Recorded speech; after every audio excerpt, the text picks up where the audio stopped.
Hey, Raptor Freaks, Lexiot's here. It is a Thursday morning after the first game of the season for the Toronto Raptors at home against the Cleveland Cavaliers, where we have won by 3 points, 108-105. Fantastic game last night by the Raptors. A lot of things that happened last night were kind of what I thought would happen in different ways, but also really awesome to see it all come to fruition and see it on the court last night. So many good things happening for the Raptors. And I'll tell you what, Cleveland Cleveland fans are very mad this morning. They're talking a lot of trash about our team being a bunch of goons that are just out to hurt people and stuff like that. Well, Cleveland fans realized that, at the end of the first quarter, Fred VanVleet was laying on the ground and the referees didn't even stop the game. So, they stopped the game at least for Garland. And, that play with Garland and Gary Trent, there's nothing dirty about it. He was going for the ball, and it's just unfortunate that his eye got scratched. It's just too bad. This kind of stuff happens. Our guys were getting lumps and knocks just as much as the Cleveland guys were getting them too. In fact, we were getting hit and nailed in the face and all kinds of different stuff all through the game just as much as Cleveland was. And the referees very much were calling things both ways. It's a really good sign when after a game that both Twitter nations and both fans are complaining that the refs are on the other team's side. That means the refs were fair. If we're complaining and Cleveland is complaining, that means the refs did a good job. So good job, Josh Tiven, Carl Lane, and Ray Acosta. You guys, you were pissing me off in the first half. There were a lot of offensive calls on the Raptors, offensive fouls. And I didn't like those calls. I was like, oh, man, they're really calling it touchy on us on our end of the court. And it seems like Cleveland's getting away with some stuff at the other end in some ways. But, Cleveland fan was probably thinking the exact opposite. That, man, the Raptors are getting away with so much and stuff like that. Well, both teams were being very physical in different ways at different times. But, there were certain key thing that made us win this game is that we're the veteran team. That we're the team that knows how to win. We're the team that knows how to guide that plane to the runway safely and land that plane with a W. That's going to be a big difference between us and a lot of teams in this league this year, is that they understate how much we are a veteran core and how much we have practiced and perfected the art of winning games that are close at the end of the game. That we don't get enough credit for this. Cleveland has no idea. They don't have a roadmap to close out games, to win games like we do. That's what I'm saying. So that's why I don't totally believe in them. Because in the fourth quarter, we shut that door down. We said, this is the mall and it's 9 p.m. and you all don't score no more. And we only let them score 22 points in the last quarter, their lowest scoring quarter. That is not, a coincidence. That in the fourth quarter, we very much clamp down and lock it down and make it so hard for them to score. This is all a part of our plan. We did it last year. We lock them down and say, this is enough is enough. You guys aren't scoring anymore. Closed for the night. And that really was a big factor in the fourth quarter. We show our defense and we know how to close. A very, very key play was when Fred stripped Jared Allen of that ball. When he did that, that symbolized what I'm talking about. Fred knows what it takes to win. Fred is savvy enough to realize I should just grab this ball from Jared Allen's hands in this moment and make a turnover. And he did. He just snatched the ball right out of his fucking hands. And I was like, Freddie, you are a gangster. I'm like, Freddie? Yeah, Freddie wants a championship. So he's going to take it. You're damn right. When he's presented with an opportunity to get the ball like that, he's going to take that opportunity. He's going to take it. And that's a veteran move. That's a move that a vet makes. That's a move that Kyle Lowry would make. In fact, Fred VanVleet last night on the download played a lot like Kyle Lowry last night. He was doing all the little tough intangibles that a tough little point guard captain would do. That if you don't understand how much Fred impacted the game last night, even though his stat line wasn't as impressive as some of the other Raptors, he was a huge, huge factor in us winning last night with his guidance and leadership and stuff like that. So good, so good. So just real quick before we start, actually, I'll go ahead and start reading the comments because I see somebody's already brought up something that I want to bring up for my 3 stars of the night last night. I see some knuckleheads on Facebook has a new thing called Studs and Duds, where they're going to talk about the best player and the worst player in the game. Get rid of that fucking column right now. We don't want to hear about no duds. And he's trying to say that Thad was a dud last night. Yeah, Thad had a very bad minus. Him and JUANCHO came in the second quarter, and that just happened to coincide with the Cavs going on a run and making up our little 12-point lead that we had there. Yeah, you can look at the stats and point a finger at people, but I hate that kind of content because every single game, we could play a perfect fucking game. If you're looking for a dud for every single game, just stop your column. Seriously, don't even put that stuff out there because listen, this is exactly how the Raptors are going to win a lot of games this year. They're going to be ugly. And that's what I'm saying. All that matters is this. I don't give a shit if Thad had a minus this or didn't make any shots or you think he looked bad. He did not. He played within this realm of our scheme and just happened to be out there at the time where they were going on a run and they started beating us. In fact, I love that Mrs. Young came on there and said, why you suing my husband like this? For this reason, we won the game.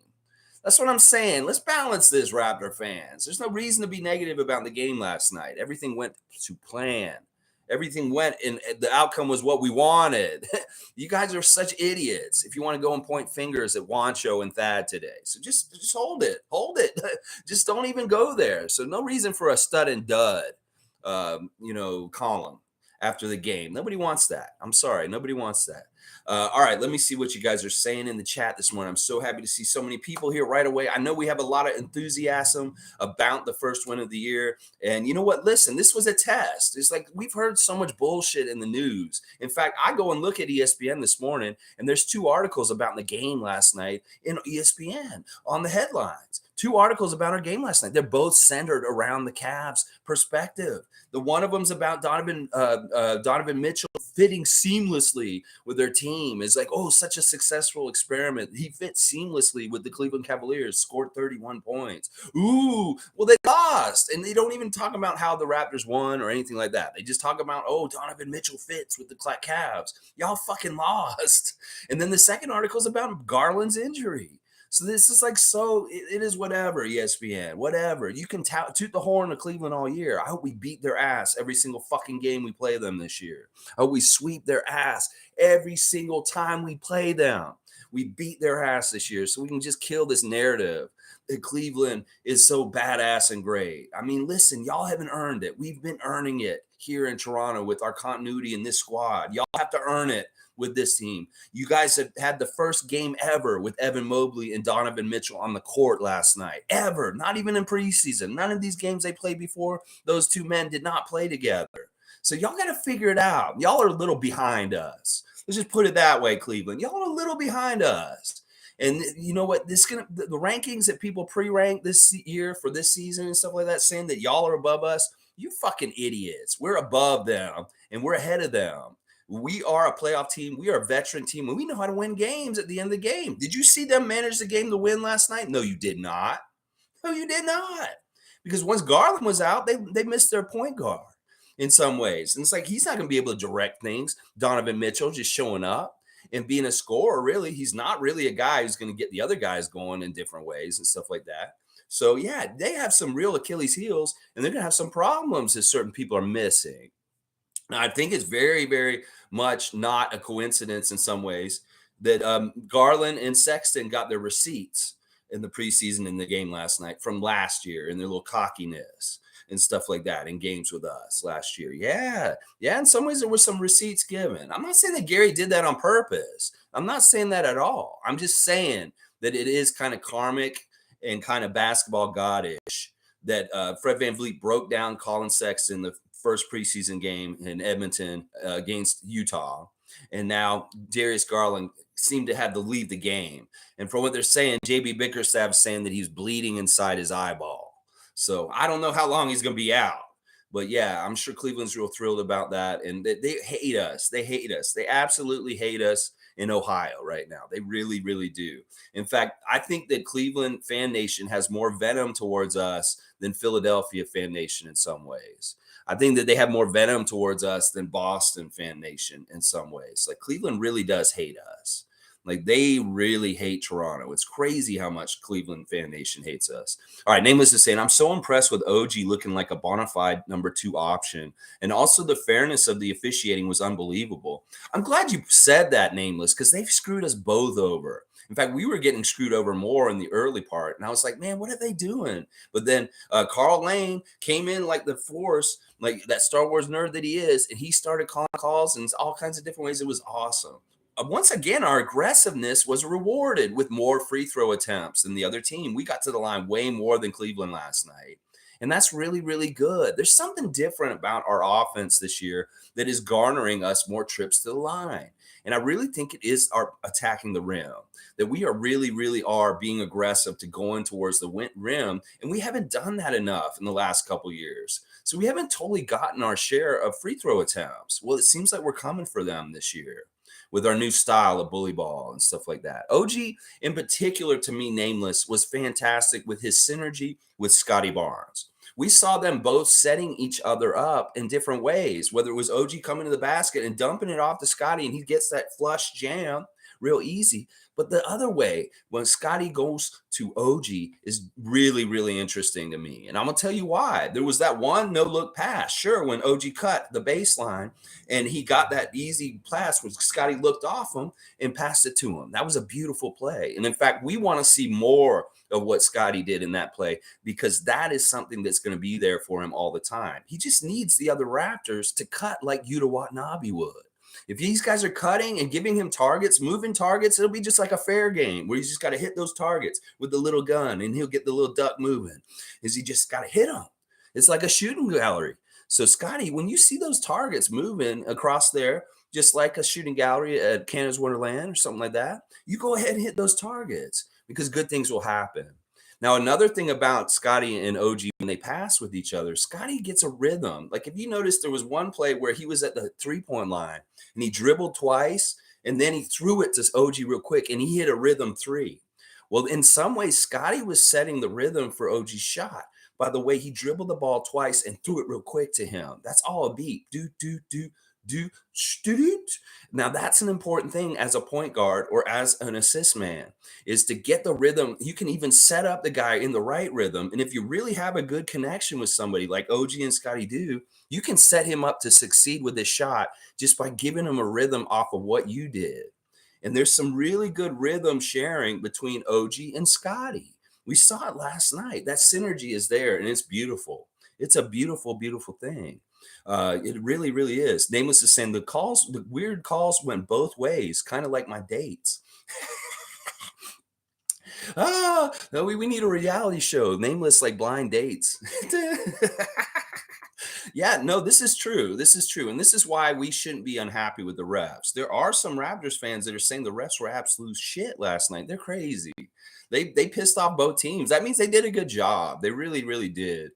Josh Tibbin is kind of a weird ref, and he doesn't, he didn't really go back on that challenge we had. And there was an offensive foul on a couple of our Raptors early that I was like, yeah, that's a little bit, smacks of maybe they're going to put us in a box and make us not be able to play a certain way while they're going to let the other team do things at the other end that are the same thing but not call it. I worried about that last night.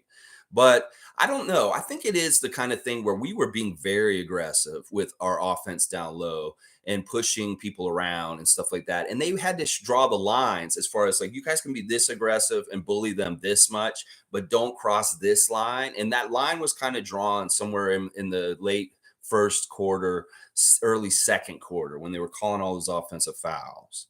Well, we adjusted. And I think that in some ways, that's once again something that we're showing to the refs. We're listening to them and we're trying to do things the way they want us to do. And that is why, in a way, the other team may see it and say like, whoa, the Raptors are getting help. No, we're listening to the refs and we're working with them. Not working with them like we paid them money, but we have a working relationship with them where we listen to their critical, whatever they're saying about what we did and why we fouled and stuff like that. And we're adjusting. So that's a big part of it. But yeah, they screwed over both teams. So it's like, It's fair. It's fair. You got to understand, Cleveland fan, today, that it was very fair. You can think whatever. And home cooking did matter. Sure, we had the home advantage, we had the home crowd, and the refs do want the people to be happy. But yeah, sure, every home team gets a home favor to an extent when they're in their own building for just natural reasons. We know that.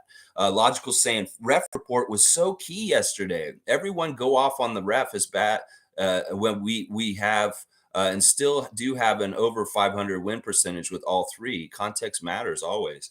Yeah, I mean, I just like the fact that it shows that we have, like, my ref report isn't really a scientific, like, very accurate thing in some ways, but it will show the trend of the history with the refs.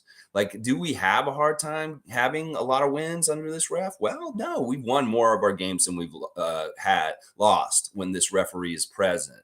And that is valid in some ways. But the thing about the ref report that's going to be important is really kind of thinking about the individual relationship with that ref, with our team. And each one has specific stuff. And I'm really taking note of this and paying really close attention to it. This is one thing that I like to do on this channel, is really put a spotlight on the referees. And part of the reason why is because the Raptors, anything Raptors related, like Randy Urban and those guys after the game and stuff like that, they won't talk in depth about the refs like I can, partly because they can get the franchise in trouble. So I'm kind of doing the ref stuff because the Raptors can't, and they can't talk about it openly. So I can get away with it. I'm not going to get fined. So I'll talk everything about the refs. I'll talk about their favorite foods, their favorite music, and we'll be very critical in keeping track of which refs seem to screw us over at different times during the year in different ways and stuff like that. We did this last year, and I kept track of who was screwing us over and stuff like that. So we'll continue it this year. But if both teams, fan nations, are complaining and saying stuff, that was a fair game. This is how you got to go by it and stuff like that. Kareem's here. Good to see Raptor Freak Kareem Thomas. Great game, but can we talk about Koloko? Dude is primed for more minutes. So fucking impressed that he held his own. He has so much to offer. Just need more floor time. Koloko was very, very good last night. He looked like he belonged. He didn't make a lot of mistakes. I love that Pascal said, well, they asked him, what does Koloko bring to your team? Another guy who's really tall.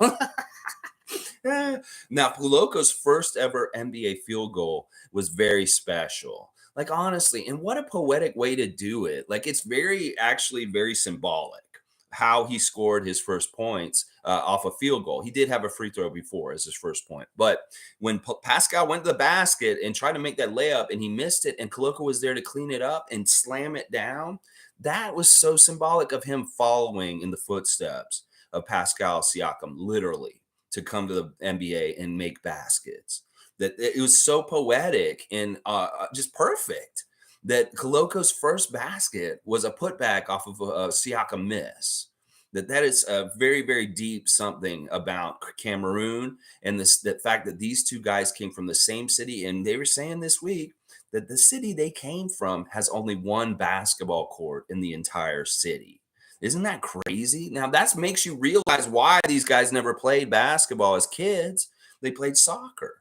Now, there really is there's some people talking right now about how soccer players, kids that play soccer before they play basketball, how they may have some interesting advantages in some ways. Like, they look at Koloko and Siakam and say, well, these dudes played soccer when they were little, and now they're playing basketball, and they're a different kind of basketball player. This is a very interesting kind of crossover kind of thing. That if you're a soccer player first and you develop in the young years as a soccer player, your mind's probably set up a little bit different than somebody who played basketball right off the start.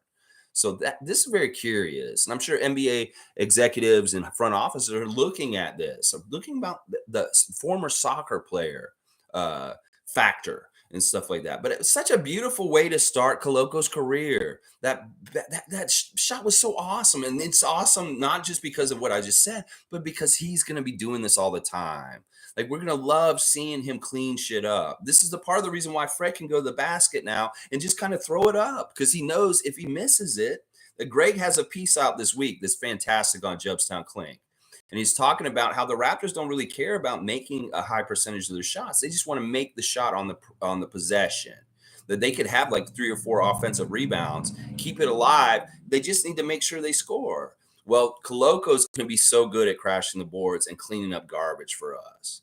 And that's part of the reason why Fred feels more boldened to go down to the lane and kind of just loft up crazy throws up there. He had one last night. He threw up there. I don't think he was trying to make it, but he did. And kind of like Koloko was there. He could have like thrown it to him, but he just made the shot and stuff like that. That's what I'm saying. It's going to be very interesting how we crash the boards with Koloko out there, because he really is on another level. And it's not just on our team. He's on another level against the other team. Like we're talking about, Jared Allen was out there with him, and Evan Mobley, and he still looked like the tallest guy on the court. This is really good. This is really, really, really good.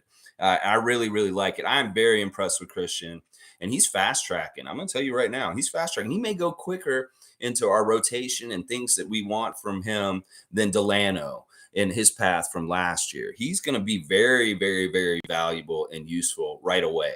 And we're already seeing it. Kareem is exactly right. Isaac Campbell saying Scottie at plus 20. In fact, he is my number one third star for last night. It was hard for me to pick. You know, we all 5 starters scored 15 points at least, and they all had admirable stat lines. But my first star of the night is Mr. Number 4, Mr. 94 feet, Scottie Barnes, because in some ways he was kind of like the energy leader. He was kind of the guy at certain points where he said, I'm going to not quit, and I'm going to help carry my team in any kind of way. In fact, we saw more of his offensive aggressiveness on display, and he's showing off new little tricks from his bag in different ways on the offense that we didn't really, he can do anything on this court. He really is like Jimi Hendrix with a guitar. He can just be riffing, just messing with the guitar, and he'll make beautiful music. That's what Jimmy used to do. He's improvising. He's on the guitar. He doesn't hit all the notes exactly right when he plays Purple Haze. He is improvising when he's playing. He's like hitting, Scottie Barnes is the same way. He's improvising when he's on the court. In fact, he surprises himself all the time with the moves he makes and stuff like that. Well, he had a couple of new ones, like this little sweeping thing that he did where he got all this room in the lane where he moved and then there's stuff that he's doing right now that is so OP that the rest of the league is not going to be able to stop him. If he goes more and more in his offensive directions, he's going to be a superstar because he has the whole bag of tricks. He can do it all. He hit the three. He can do the mid-range. He's doing turnarounds. He's doing baby hooks. You look at all the different offensive moves, the variety of what Scottie Barnes can do right now, and it's insane. This dude is very much the rookie of the year, and he's not going like rookie of the year like this. He's continuing to go up. He's continuing to go right on up with his caliber of play and how good he is. And let's break down his stat line last night. Scottie Barnes was 32 minutes, 7 for 14. So he shot 50%. And this is the thing. In the first half, he shot horrible. He made up that 50% in the second half by making almost all of his shots he took in the end of the game. And he had 1 3. He made it. He had 3 rebounds, 7 assists, 2 steals, a block. And he was plus 20 with 15 points. Now, the 15 points isn't super impressive, but the plus 20 is. And like I said, he was such a leader as far as like energy and being aggressive. Like you could see it. At one point, Scottie had the ball, and I'm like, dude, just go. You have it. It's right there in front of you. And I'm like, he's going to get rid of that moment where he just takes a second to read it. He's just going to be aggressive and go right into the move. Just kind of like Precious. Precious is more aggressive in the split second to just go right in the move. Scottie sometimes will collect himself for a second at the top of the key, and then he'll go drive the lane on the guy and bully him down.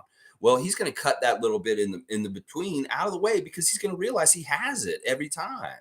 And that he doesn't need to stop and think, what should I do right now? Oh, no, just go right down there and bully him and stuff like that. He's going to do that more and more. And another really big Scottie play last night that I absolutely loved was when he kept that possession alive by getting multiple offensive rebounds. You know what I'm talking about. He was in there battling with Evan Mobley and Jared Allen all night. He was our center last night. He started at center. He guarded Jared Allen, and he played him tough. This is another reason why I have to make him the first star. He was our starting center and did so many different versatile things for us. That he was on the blocks guarding Allen down low and with mixed results. For the most part, Allen was nullified, but he did show some of his height and dominance around the basket at different times. But for most of the times, we had him in check. And that really was the body of Scottie Barnes lining up next to him and being physical with him and keeping him kind of in check. But that one play where Scottie got like 2 offensive rebounds and kept the possession alive and we still scored, that is a winning play. That is a winner. That is a Tim Duncan kind of thing that he did.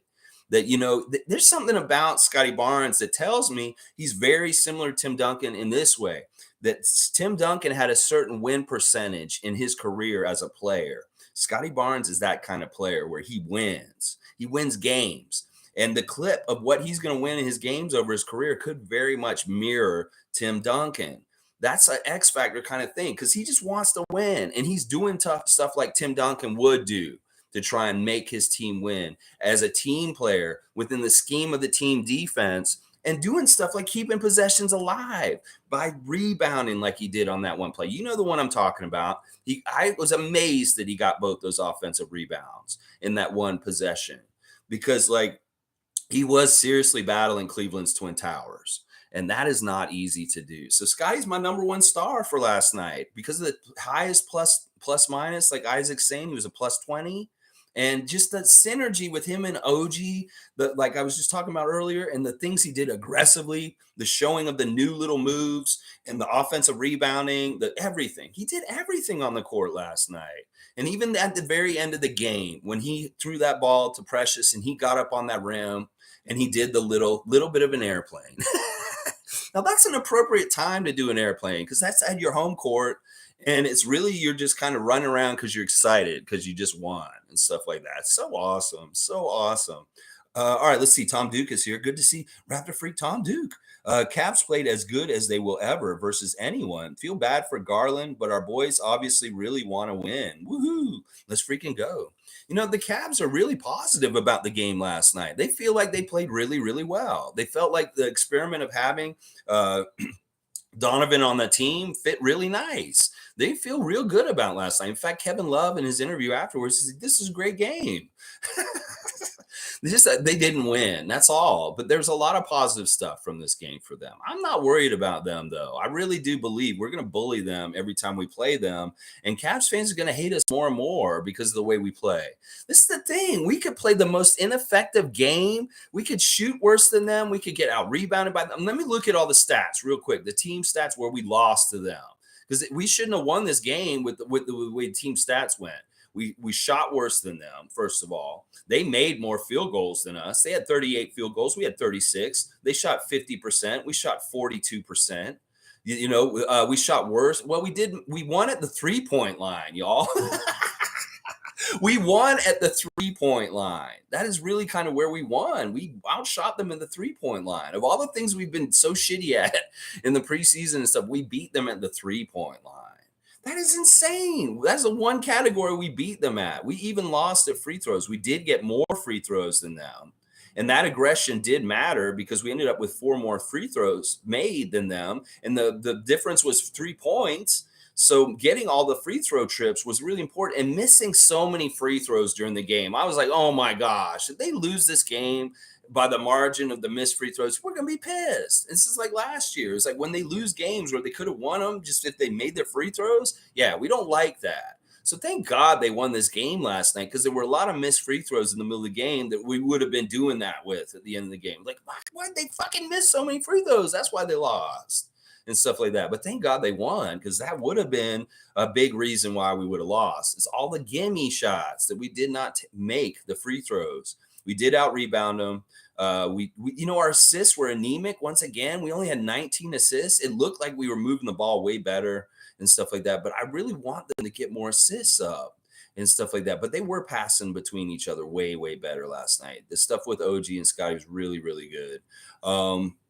Let's see. We got 15 steals. Okay, that's another key stat, that we got 10 more steals than them. And that is a really big deal right there. They had more turnovers and stuff like that. So we didn't shoot as well as them. We lost a lot of categories, but we still gutted it out and won. It doesn't have to be pretty. We just want that one result, and it's the W at the end. That's what the players are saying. That's what Nick says. We don't care. It's going to be ugly. We can play a bad game. Some Raptor fans want to dissect it and say, oh, the Raptors are inefficient, they suck and all this stuff. I don't give a shit. They got this. This is all we care about. What matters ultimately is the stat is the W. And we got the first one of 82. And this is a good first start. It is a good first start. We didn't choke. We didn't lose the game at home on opening night. We took care of business and we landed that plane safely on the runway.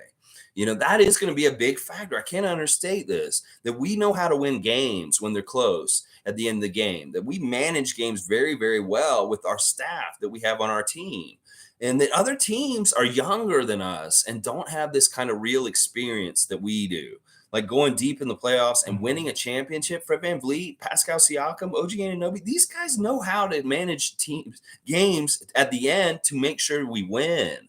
And that's an intangible. That's something people don't give us enough credit for. And when they factor in whether we're a championship contender, that we are actually one of the teams that actually really does know how to do this. And Cleveland's not anywhere close to us on this level. They have to figure this out. They have to learn still. They're a level below as far as needing to learn how to win together and handle the game like that.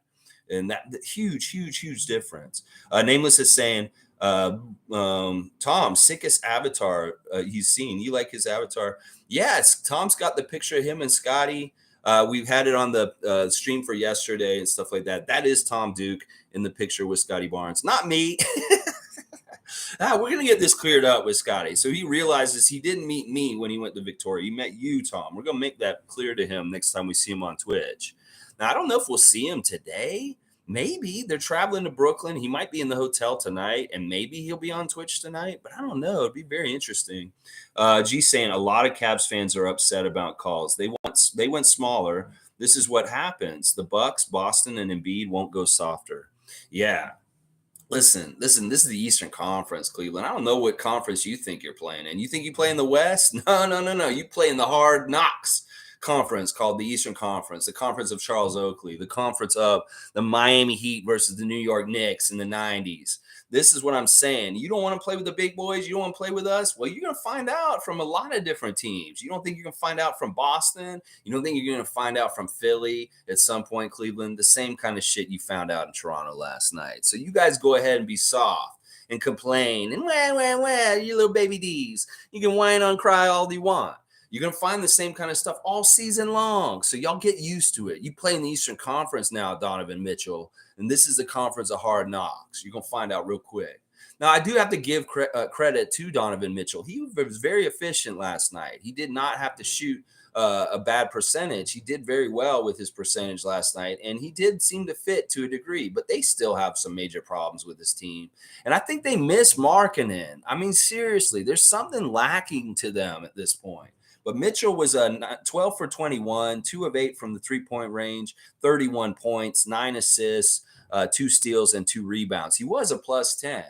So, he was effective in different ways. But once again, where was he at the end of the game? Where was he when everything mattered? Who was closing them out? Who was taking them to the promised land? It wasn't Donovan Mitchell. No, it was not. Yeah. So, yeah, G's saying it right there. Cavs fan, you going to whine and cry about physicalness and things like that. You get used to getting physical by other teams in the Eastern Conference as well. Because we're not the only one that's going to do this to you. You come see Detroit Pistons and see how that goes. That's why I think they're better than y'all, because they're going to be able to dominate y'all in some ways. You got big men. Stop being so soft. Jared Allen, I'm sorry that our point guard wrenched the ball out of your hands. Yeah, he took it because he wanted it. And that's really how this league is. If you want it, you go and take it. Like Fred VanVleet took it from Jared Allen last night. He wanted it, so he took it. And that's the way it goes. That's the league. This is the NBA. This isn't YMCA. This isn't church league. This is the NBA. You want to win, you have to take it. And that's what Fred VanVleet did last night. Yes, he did. Cool Cat saying good morning to winning mentality. Yes, Cool Cat. Thank you for going to the game and bringing that good Raptor Freak energy and getting loud in there. The crowd was great at different times. I heard them chanting defense right off the bat from the beginning of the game. I love hearing that. I love hearing the energy in the crowd. It was fantastic. They brought the home advantage like they should, that home opener crowd last night. And you guys got shirts and just all kinds of great stuff about last night in the game. So happy that we won and that everything went fantastic. Now we got Brooklyn Friday night, getting ready for that, and they suck. They got their ass beat by the Pelicans last night. Ben Simmons looks really bad. And yeah, I'm ready for some Nets. I want to kick the Nets' ass in Brooklyn on Friday night. Yeah, y'all are next. This is Goldberg. You're next. Yeah, who's next? Brooklyn's next, Goldberg. That's right. Dun, dun, dun, dun, dun. Logical Raptors fanatics saying, Tom Duke, official, go super mode. Yeah, Tom, thanks for almost taking over for me yesterday when the stream was all flaky. Tom was going to jump in and take care of business. Yes, sir. Yes, fun guy. Yes. I hope you're feeling better today. G saying, every team is going to get at their small guards. We went through it and was told to get tougher. Exactly. This is why we understand why what they're doing in Cleveland is stupid. Because we went through this here in Toronto with our two small guards when we were running Fred VanVleet next to Kyle Lowry for years. We were subjugated to mismatches and problems with our lineup, and we overcame them despite that and won a lot. This is a special combo, Lowry and VanVleet. That cannot be duplicated in all kinds of ways, partly because the big butt of Lowry and the heady strongness of Fred VanVleet, they aren't totally guards. Like Fred said, in his heart, he's 6'9". And at times last night, he played like he was way taller than he is. You see that man out there, he was doing big man things at times. In fact, I don't worry about him when he gets posted up. I know he's going to be fine. When he has to guard the post as a little man, yeah, he knows what he's doing down there. And the same thing can be said for Kyle Lowry. Now, that's the thing. These two guys have some defensive acumen and smarts and guile. Donovan Mitchell has no defensive acumen accumulated in his career. He is an offensive player. He is a one-way player. As much as OG Anunoby is a two-way player, and he had it on blast last night. In fact, OG is one of my 3 stars from last night. He was playing two-way game. Defensive end, very much strong in the beginning of the game for OG, and the offense came on more and more as the game went on. Well, Donovan Mitchell, you were offensively really powerful the whole game, but where is that defensive side? You are not a two-way player, and you will get exposed for this as the season goes on in different ways. And Cleveland's going to have to be covering that up in all kinds of ways. It's a good thing they have some towers that can block some shots when guys get by him. But are they going to be there to save him every single time? And that's the thing. That's the difference. This is why we value who we've got. We've got two-way players. And maybe our offense won't be as clean and nice at times. But this is what we do with investing in two-way players, is that our defensive side in some ways is way more important than the offensive side. The Toronto Raptors brand of basketball is bully and get as many possessions and make it as ugly as possible if it has to be, and just win. And we do it in a way that's actually very logical, like our friend Logical Raptors Fanatic. It's a very logical thing. Well, why don't we just build this team that is like does this and does this and does this, and it doesn't even matter if they shoot well. That's really kind of what we've got at this point. It doesn't matter if we shoot well. We can win every game, even if we shoot 40 to 43% a game. It doesn't matter what we shoot. We can win because we have a certain game of possessions. And as Greg outlines a lot of this on his latest clip on Jumps Down Clank, that it's like it's the way that we're doing things is very OP on the down low, and the league in some ways doesn't have answers for it. In some ways, because this is the 6'9" vision and the way that we do things. So amazing. All right, let's see. Isaac Campbell saying the Cavs commentators were complaining that Raptors played recklessly. I was watching the Cavs stream. They kept making comments. Go ahead, let them. Campy Russell and your little buddy there or whatever, whoever the hell the fuck is calling that game. I don't know. Everybody's going to have their own perspective and stuff like that. Well, listen, we have a very physical team, sure. But y'all need to realize that when you play us, that we're very tall and we do things a certain way and stuff. Be ready for a fight. That's what I'm saying. This is for real. Like, we're not messing around.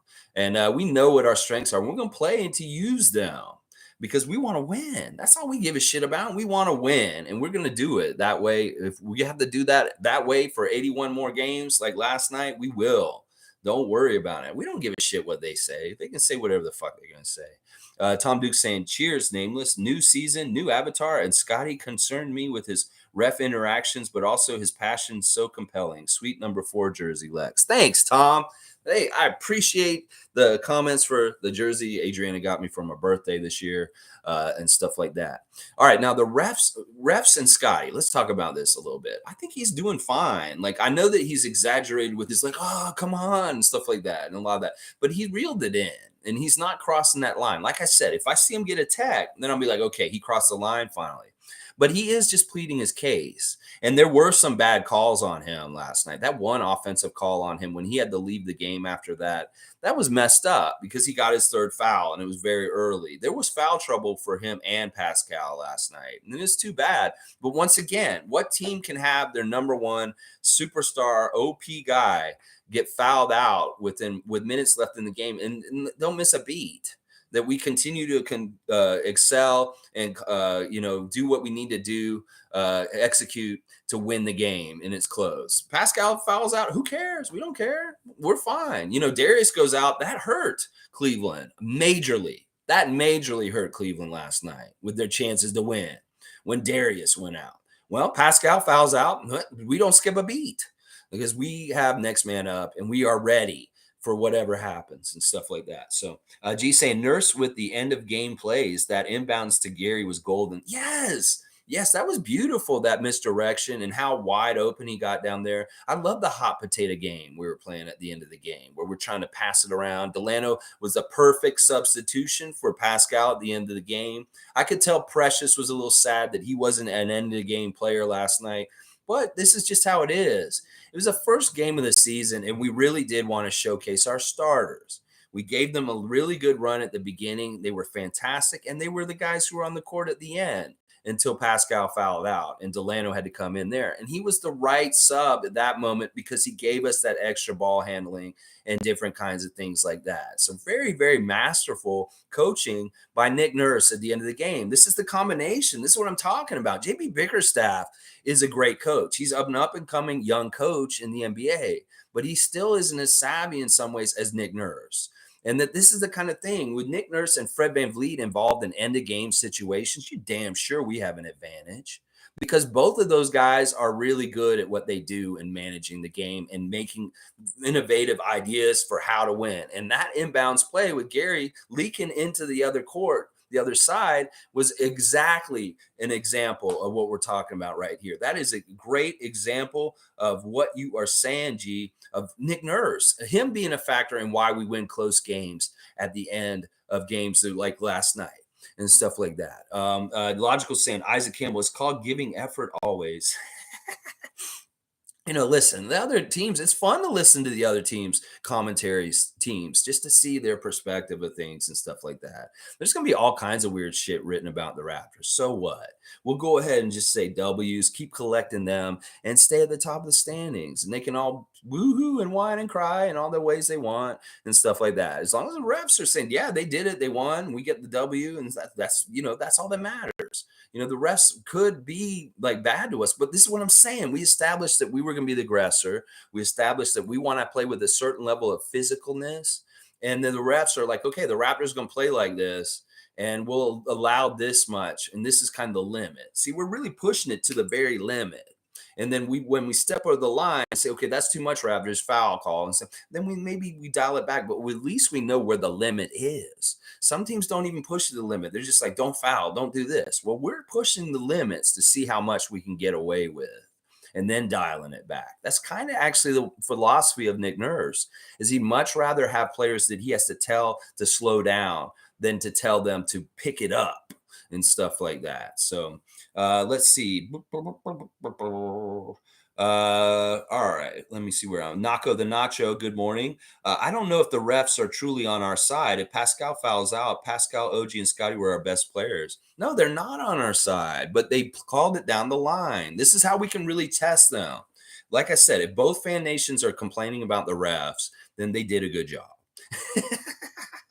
Because they did call us both ways that were kind of, in the early game, in the part of the game, I thought they were unfair towards us in the first half, but it really evened out by the end of the game. And this is where a Cleveland fan could get a little upset, is some of the stuff in the second half and things that may look like they were more biased towards us. When the first half, they were biased towards y'all. So it was very even in that way. It was very even in that way. Fred's G saying Fred is playing so well. He did take a step back. Hang on, it jumped. Urgh. All right, there's so much here. I love it. There's so much to talk about today. Okay, where was that? Okay, Fred is playing so well. He did take a step back and up his defense. Yeah, he wasn't playing as much himself, the ball going through him. Is really he's concentrating on a lot of different things. Fred's game last night was very Kyle Lowry. He was very, very, very Kyle Lowry last night. And I'm so here for it. Fred, if you can be more like Kyle Lowry in different ways and just give those toughness, those leadership, those intangibles, and you don't have to be the guy that's shooting all the shots. Now, you're a great emergency, person, just in case things aren't going well. We need somebody to make a basket. All of a sudden, you step up and do it. But otherwise, if you're doing that kind of Kyle Lowry leadership, we know what we're talking about. I'm all for it. Let's see. Fred's stat line is 4 of 9 from the field, 3 of 6 from three-pointers. He did have some nice threes. He hit all of his free throws, 2 rebounds, 5 assists, 4 steals. He only had 1 turnover. So he had a 5-to-1 assist to turnover ratio, +7, plus minus, and 15 points. In fact, actually, Fred is my second star of the game, guys. Scottie is my first star, and Freddie is my second, because the leadership and poise and the underlying stuff, the intangibles, the Kyle Lowry stuff was in effect last night, and he very much was a part of us winning. That play with Jared Allen signified exactly what the Raptors did last night, that he saw an opportunity, he took it. And that's what we want the Raptors to do, to be aggressive and go take what they want. Scottie Barnes wants to go take some low post moves and be aggressive and beat them up. Go take it. OG, you want to be bully ball? Go take it. Precious, you want to go dunk the ball on the rim? You go take it. And that's what Fred did in that moment with Jared Allen. He just took the ball. And that symbolized really the whole game. That one play where Fred just said, I'm going to take the ball from Jared Allen like this. And he fell on the floor. It's awesome. It's so good. So yeah, Fred's my second star. I could easily make Pascal one of the stars last night, but I'm not going to, because he was inefficient to a degree. He was surely was our superstar, and he was OP. He was a beautiful stuff he was doing out there, Pascal, with the spins and making the shots and doing all that stuff.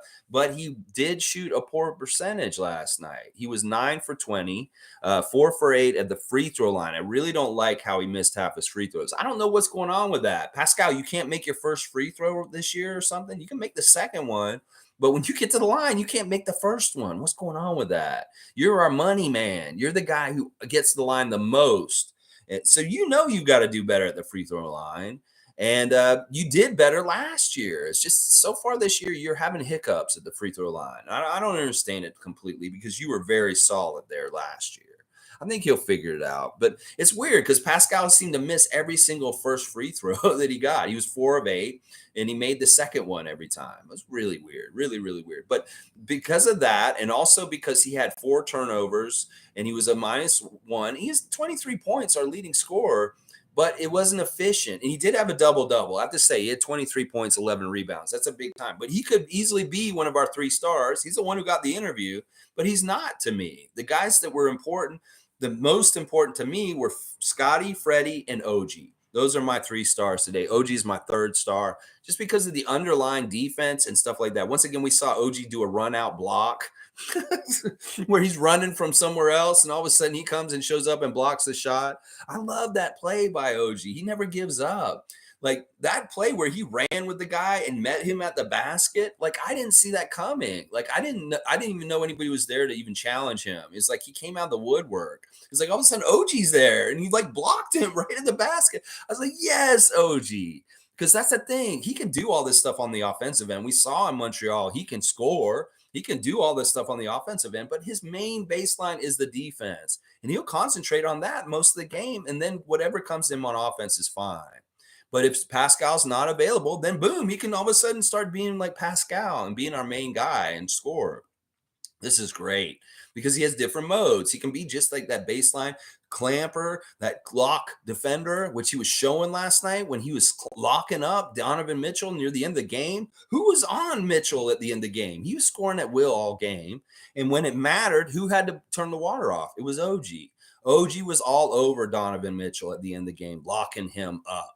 And this is the thing. I don't care if he gets 20 points a game. He could have 10 points a game. If he's playing that amazing defense, the way he plays all game, all year long, that is all that matters with OG. The other stuff is extra. But it's also nice to know that if we are missing Gary or Pascal or something like that, OG will step up and do the scoring. But it's really the defensive energy that he brought last night that I'm giving him the third star for. You know, you look at OG's stat line, he was 5 of 12. That's not good shooting. He was 6 of 7 at the free throw line, 7 rebounds, 5 assists, 3 steals, a block, plus 9, 18 points. But the defensive stuff by OG last night was the more important stuff. He was a very, very important defensive player for us all game. In fact, this is the thing. We can get away with not starting a center because of Scottie and OG. Between Scottie's like bulk and like arm width and like his strength to hold, and then OG's just pure brute strength. Like he is so strong. It's like that one play where the guy ran into him or he ran into the guy. It looked like the dude was dead and OG's just standing there. He ran straight into his chest. And he's laying on the ground. Like he ran into OG's chest. Ugh, and OG just stood there and he's like, ugh, and the guy's laying on the ground like he's hurt. It's crazy. That, you know, the collision I'm talking about. You know, OG is very big and he's very muscular and he has a very strong strength. He really, really does. Really, really does. All right, let's keep going. Fred VanVleet, give me that ball. Logical saying. Nako saying Fred's ridiculous at handling guys a foot bigger. They discount him. Sure, okay, he's just over 6 foot tall in certain ways and stuff like that, but he really isn't. Like when he says he's 6'9" in his heart, I believe him. He's honorarily 6'9" because he plays like he's 6'9", even though he's like 6'1", 6'2". And I love Fred for it so much. Shane Waters, good morning to you. A great gutsy win to start the season. I'm excited for our depth and our defense. Let's go Raptors. Yes, Shane. Yes. You know, remember, don't put D in the chat on Twitch because Scottie doesn't like seeing that word. He won't even say Glamma D's name because he doesn't like seeing the letter D. I don't know. There's some weird stuff with that. But yeah, the defense looked really good. They're playing really good as a team. And I really like the depth of the 10 guys that we played. Sure, JUANCHO and Thad didn't look good statistically. But that was really an interesting rotation of 10 guys, the 10 guys that Nick was using last night with Koloko and Delano, Precious, Thad, and JUANCHO being the 5 bench players that came in and did stuff. Now, nothing really to look at with JUANCHO as far as like he was barely out there. They did start losing while him and Thad were out there, sure. But they were solid and they're good in some ways. And, not everybody's going to be perfect every game and stuff like that. Let's see. Isaac's saying at logical or otherwise called defense, I know it's hard for refs to appreciate that half of the game since it's only half of the game. That's the thing. It's like, if you're a real student in the game, you understand why Ken Burch is so awesome. That people need to realize the defensive stuff that certain players bring on this team. And it's not all just about the scoring, the beautiful passes, the great dunks, making threes and stuff like that.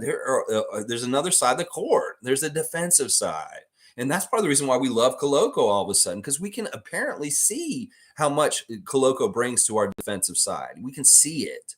Now, think about what Koloko does and brings to that side, what you can see and enjoy about it, and understand that that is part of what we love about Ken Burch. That is part of what we love about a good defensive player like OG Anunoby, Precious Achua, Scottie Barnes, and stuff like that. So, yeah, let's see. Logical saying Fred VanVleet slander needs to end ASAP. Not gonna lie, he sunned Garland hard and shot well, 50% from 3, and people were saying he was chucking.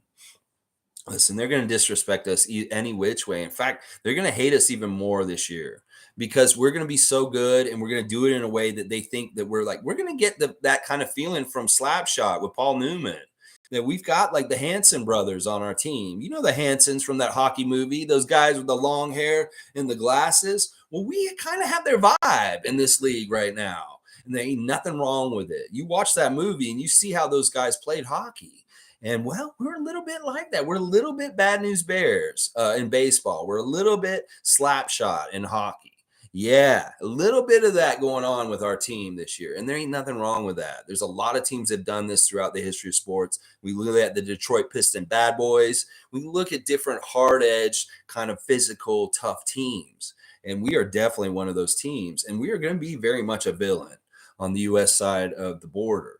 They are going to look at us and they're going to think of us as bullies. Well, they're going to be right because we are bullies this year, and we're going to be using it and with no shame. Yeah, this is the one case where I have no problem with bullying. Bullying is wrong in a lot of different ways. I hate bullying. I hate bullies. But this is healthy bullying. This is righteous bullying. This is bullying to get more Larry O'Briens. And there's nothing wrong with that within the rules of the NBA. If we can do it and the referees will let us get away with it, then we will do it. And, you guys can be pissed off at us all you want. We can be the Darth Vader of this league this year. We don't mind. We can be the bad guy. We're ready to be the bad guy. And they can say what they want. They're going to say it anyway. We might as well have them say it while we're kicking their ass. Yeah. That's what I'm saying. So, yeah, they're going to talk trash about Fred. Go ahead and talk trash about Fred. He's a winner. That's what they will know at the end of it. G saying Fred can't win with some fans no matter what. Yeah, it's whatever. And this is how we separate the real ones like us, the Raptor freaks, the positive Raptor fans, the ones that stand beside our guys no matter what, the ones that aren't kicking Thad Young for no reason today. Why are you kicking Thad Young right now? You guys are idiots. I'm so glad he's been in this league so long that he doesn't listen to y'all knuckleheads or even care. Canadian Cowboys saying, let's go. Yes, Bradley. Yes. Mike saying, it's ridiculous. Gee, laughing my ass off. I went at like 5 people for saying trade Fred VanVleet. He chucked this game. Yeah, they don't understand basketball. This is what we have to understand. There's a lot of young fans that really have a surface level idea what basketball is or what is important in basketball or what good basketball players look like. They really have a bad idea about this. They don't look at all the intangibles. Listen, this is something that I want to talk about with Fred right now. Somebody said this on Twitter, and this is so true. They have a new documentary out on Jeremy Lin. Jeremy Lin and Linsanity is an amazing story. Now, imagine if Jeremy Lin had actually kept going in his career at the same level during this period of Linsanity when everybody was captivated by him in New York City. Imagine if he had that level that he showed for that month or whatever, how long he played like that, and it continued through his career, and he was still playing like that right now. You know what? You'd have Fred VanVleet, because that is exactly who Jeremy Lin's story is in some ways. That this is an undrafted dude that came from nowhere. Now, just imagine if Jeremy Lin was able to keep his career and keep going at that level like that. Then you'd have Fred VanVleet. And that's why people need to respect him, because he came from nowhere. He's undrafted. They counted him out every step of the way. They're still counting him out. This is just the new ceiling, the new levels of him pushing it higher, of them counting him out. Well, he's a champion. He's done all this stuff, and he won the game last night as a vet, guiding his team as a captain to the victory in a close game. And I very much give him a lot of credit for why we won last night, because his guile, his veteran know-how, his experience, his knowing of how to guide the game and control it, to have the Raptors to be the ones who won the game at the end of the game. He's a huge part of that.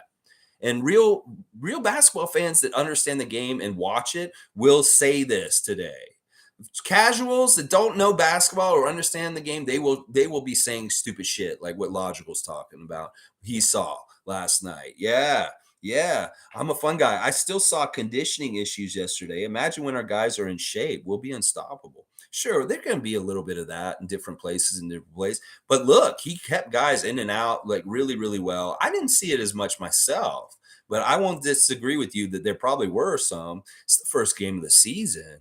That's natural. Raptor Freak Randolph Phillips is here. Good to see you, Randolph. Blessings, Raptor Freaks. We got the victory, and well-deserved. For a first game, the team looks good. There's enough there to build on all year that will lead to success. The thing I really love about the game last night, Randolph, is we can see the potential of all kinds of different, like, new offensive things for the Raptors blossoming. Scottie Barnes by himself shows all kinds of crazy potential to be a superstar in an offensive way in this league. Christian Koloko is obviously going to do something offensively in this league as time goes on. Precious continuing, Delano, all this stuff that's going on with our team last year was defensive. It was a defensive team last year. That was our focus, was really get the defense down and do that stuff. The offense stuff, we don't care. We'll work on that next year. Well, this is the year we're working on offense. And when we get both together going right, we are going to be very, very, very crazy good.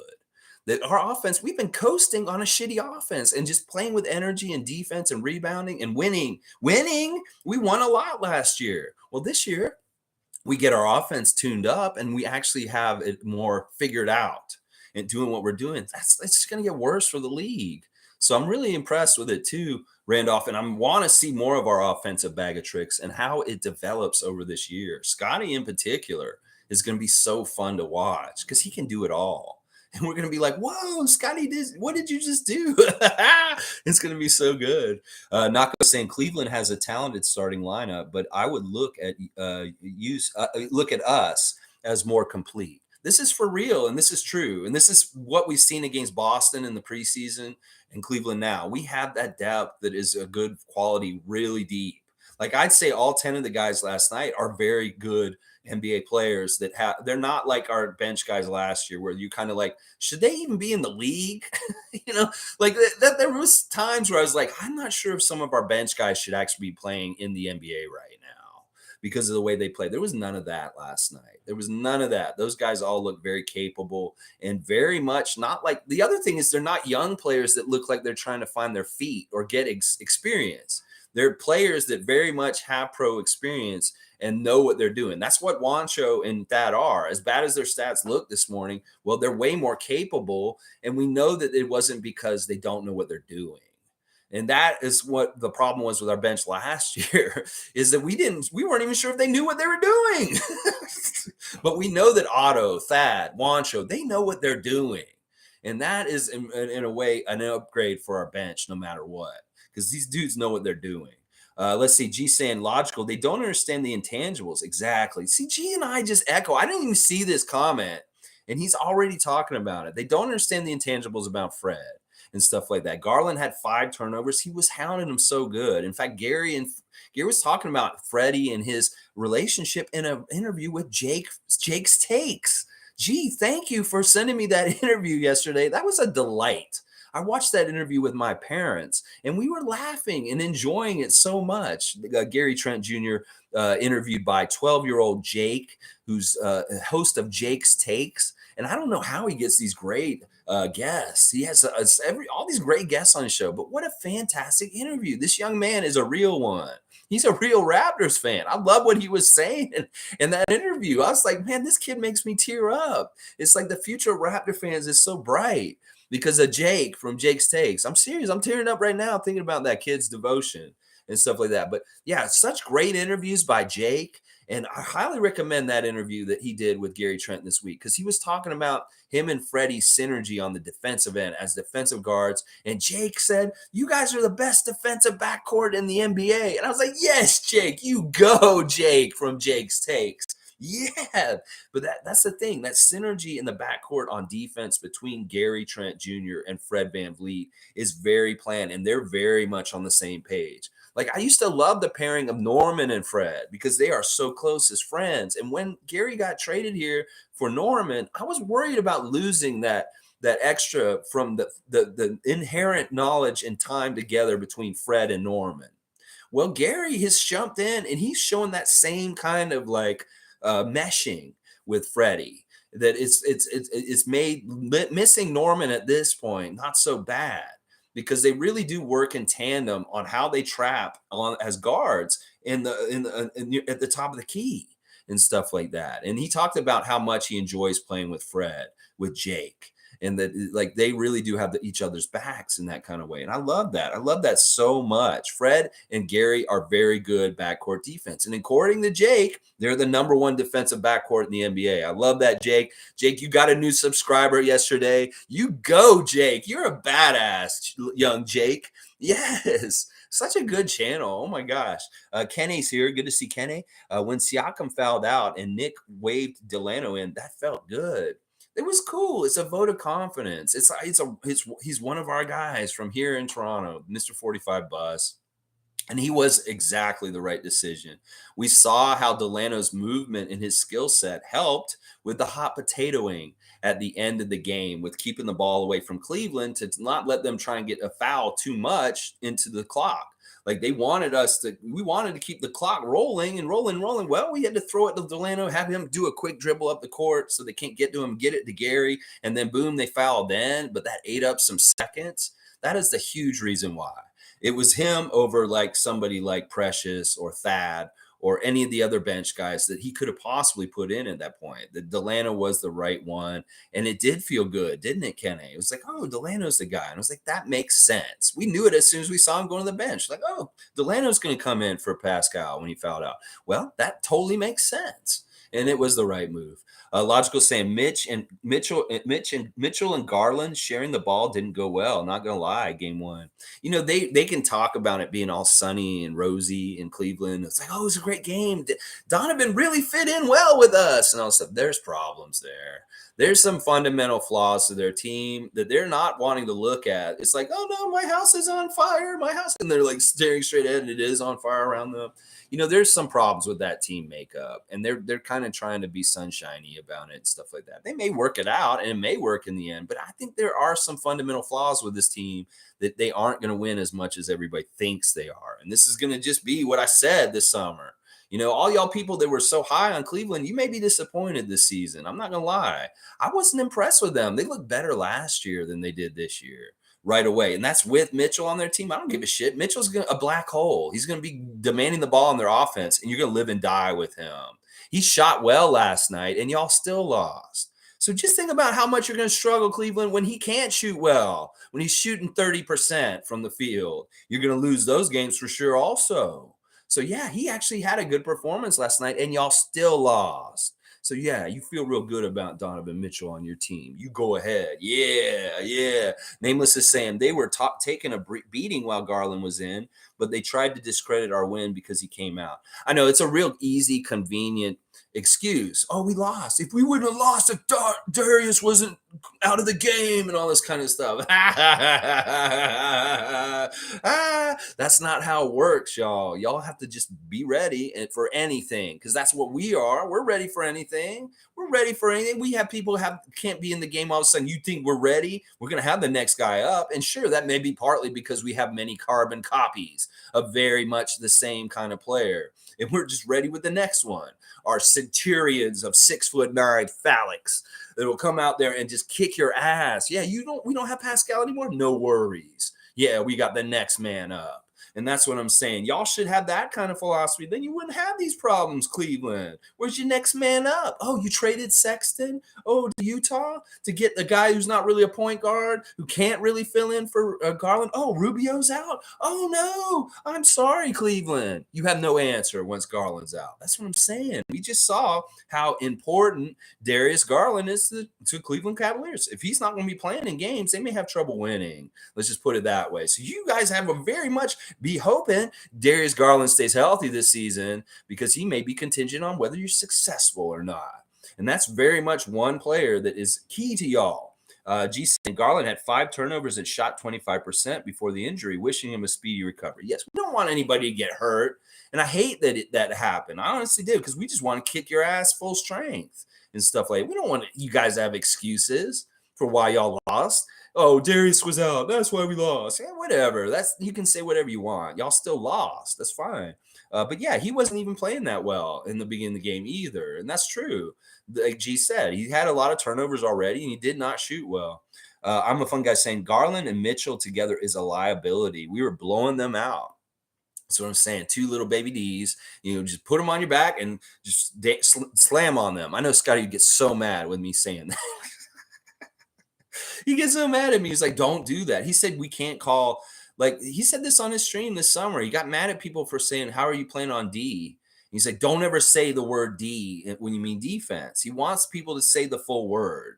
Do not just stop and say D, because he's thinking about penis or something like that. When you say, oh, the D, how was the D? The D was good last night. Ooh, phrasing.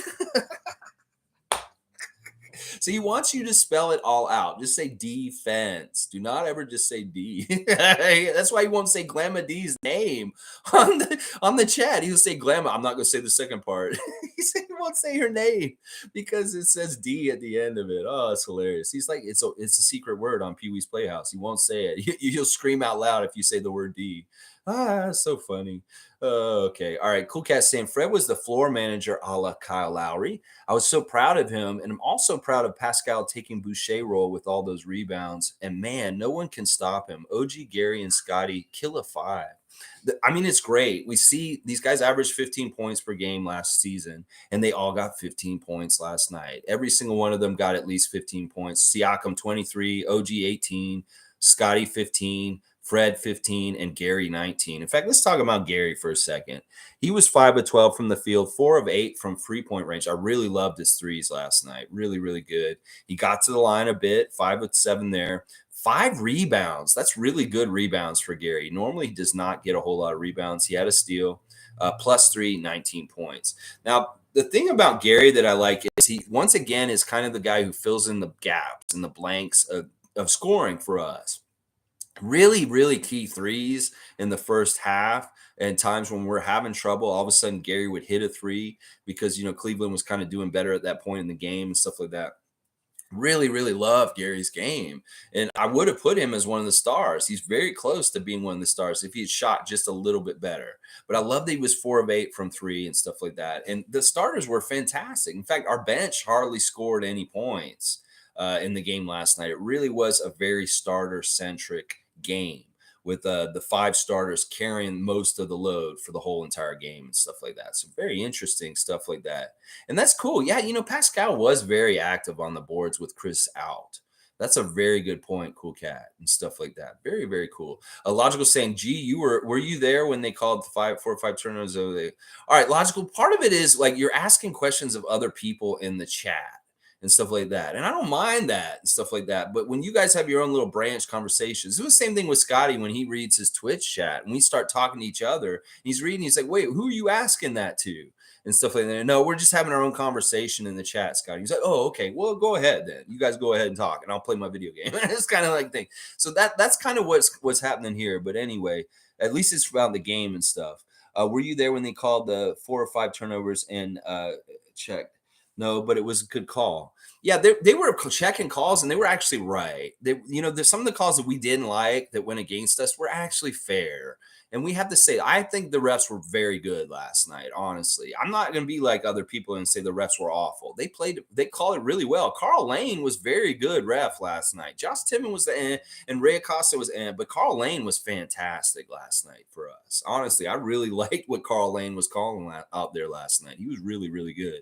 Name was saying Koloko was just outstanding. I'm blown away. Yeah, and he didn't even really do a whole lot. Like I said, he had 3 points. He had that putback after Siakam, which was fantastic, and then 1 free throw, and he missed a free throw, but 6 rebounds, 2 offensive rebounds, just 1 block. He only had 2 fouls too. He didn't get in super foul trouble or anything like that, so he was able to stay out there on the court. Now, his minutes were only 15 minutes, and it may be that he's on a minutes cap to a degree. But you know what, man, he shows so much stuff, and he really is a difference maker as far as presence. There are so many, we're saying intangibles with Fred being like Kyle Lowry. Well, there's intangibles with Koloko when he's on the court. There's certain things that the other team just doesn't want to do when he's around. And I love how quick he is to get around places. Like he recovers. There's one. All right, this is a play Koloko did last night that I absolutely love. He jumped early and still blocked that shot on that one guy. I don't even remember which Cleveland player it was. You remember that play where he jumped early to block, and he landed, and he still blocked the shot. He's so tall that he went early, and he still ended up being very successful with exactly what he wanted to do. He jumped early, landed, and then blocked the shot. It's amazing. Like, he has such incredible length. Kareem saying when the whole team is praising Koloko speaks volumes. Fred VanVleet post-game interview gave me chills speaking highly of Koloko while Koloko was right beside him in the locker room. Now, Pascal took the approach that he doesn't want to give him a big head. He's kind of trying to say, like, look, you are still making mistakes, and you're doing very well, and you're not making a lot of them. but we want you to be hungry and not get a big head and rest in your laurels and stuff like that. This was part of what Pascal's interview was like last night. But the rest of them are all saying exactly what you're saying, Kareem. They are praising him, that he has an acumen already with one game under his belt. Like, he looks like he belongs, and he does not look like a normal rookie center as far as the growing pains that other centers will have to go through, the awkwardness, the figuring out of footwork, the figuring out how not to foul all the time and get out of games. He's figuring this out very quickly, and he's already advanced with his footwork. It's really interesting how his footwork is already. He's quick. There's so many good things about him. He's just a crazy combination of speed, agility, mobility, and crazy length. It's insane. We're so lucky to have him on our team. He's a home run. Monique, good morning. Good to see you. I hope you had an amazing time at our great win over the Cleveland Cavaliers to start the season last night. I know superfan Monique was down at the arena hobnobbing and saying hi to everybody, and just so happy the season is back in effect. Good morning, Raptor freaks. That's right. Cool Cat saying, I love to see the chemistry between Pascal and OG, Scottie and OG, Pascal and Scottie. They're powerful duos. Yeah, and we're seeing them play off each other way more last night. Like, it looked way more healthy and stuff. Like, the passes between OG and Scottie, like I said earlier, are very much a portend to the future of how Scottie can even become more and more deadly as a playmaker. The more and more he can find OG like he was finding him last night in rhythm, the more OG will make the shots easily, and Scottie will get assists. Because it really is, part of it is that rhythm you give him. That really, really was that point where Scottie took a quick dribble, and then tossed it real quick across the court, and OG caught it in rhythm and shot it right away. Scottie pre-rhythmed him with his dribble, pass, catch, shoot. It's like all in a rhythm that is very, very planned. And it's that Scottie can send that rhythm energy to OG, that he can hit that shot in rhythm, is very, very good. That means there's more and more of that coming and stuff like that. And we want to see more of that for sure. Really, really do. G saying they had Mobley handling the ball at times, and he needs work. Maybe they are trying to expand his role, but when you see him away from the paint, you see the difference. We used to know Scottie Barnes with the ball. He is definitely no Scottie Barnes with the ball. As far as ball handling. The ball handling by the Raptors is amazing. Like Precious, he amazes me how well he handles the ball. In fact, one of the things Scottie's doing right now is he's doing a lot of between the legs dribbling. Did you notice that? Like, his ball handling, the way he dribbles all around, and like going around trying to shake the defender is crazy right now. Like, I didn't understand that he had so much between the leg and like doing this to shake people and stuff like that. This is what I'm saying. He's just scratching the surface. Last year, he won Rookie of the Year, and he's just fucking around. He can be way more like intentional about the moves that he's putting out there on the court. He could do things like anytime, especially when he's like thinking it, I'm going to go do this and do that, instead of just going down the court saying, well, let's see what they give me and stuff like that. He's going to be more and more intentional as he gets going in his career, more and more, where he like learns, this is a move I can go to anytime.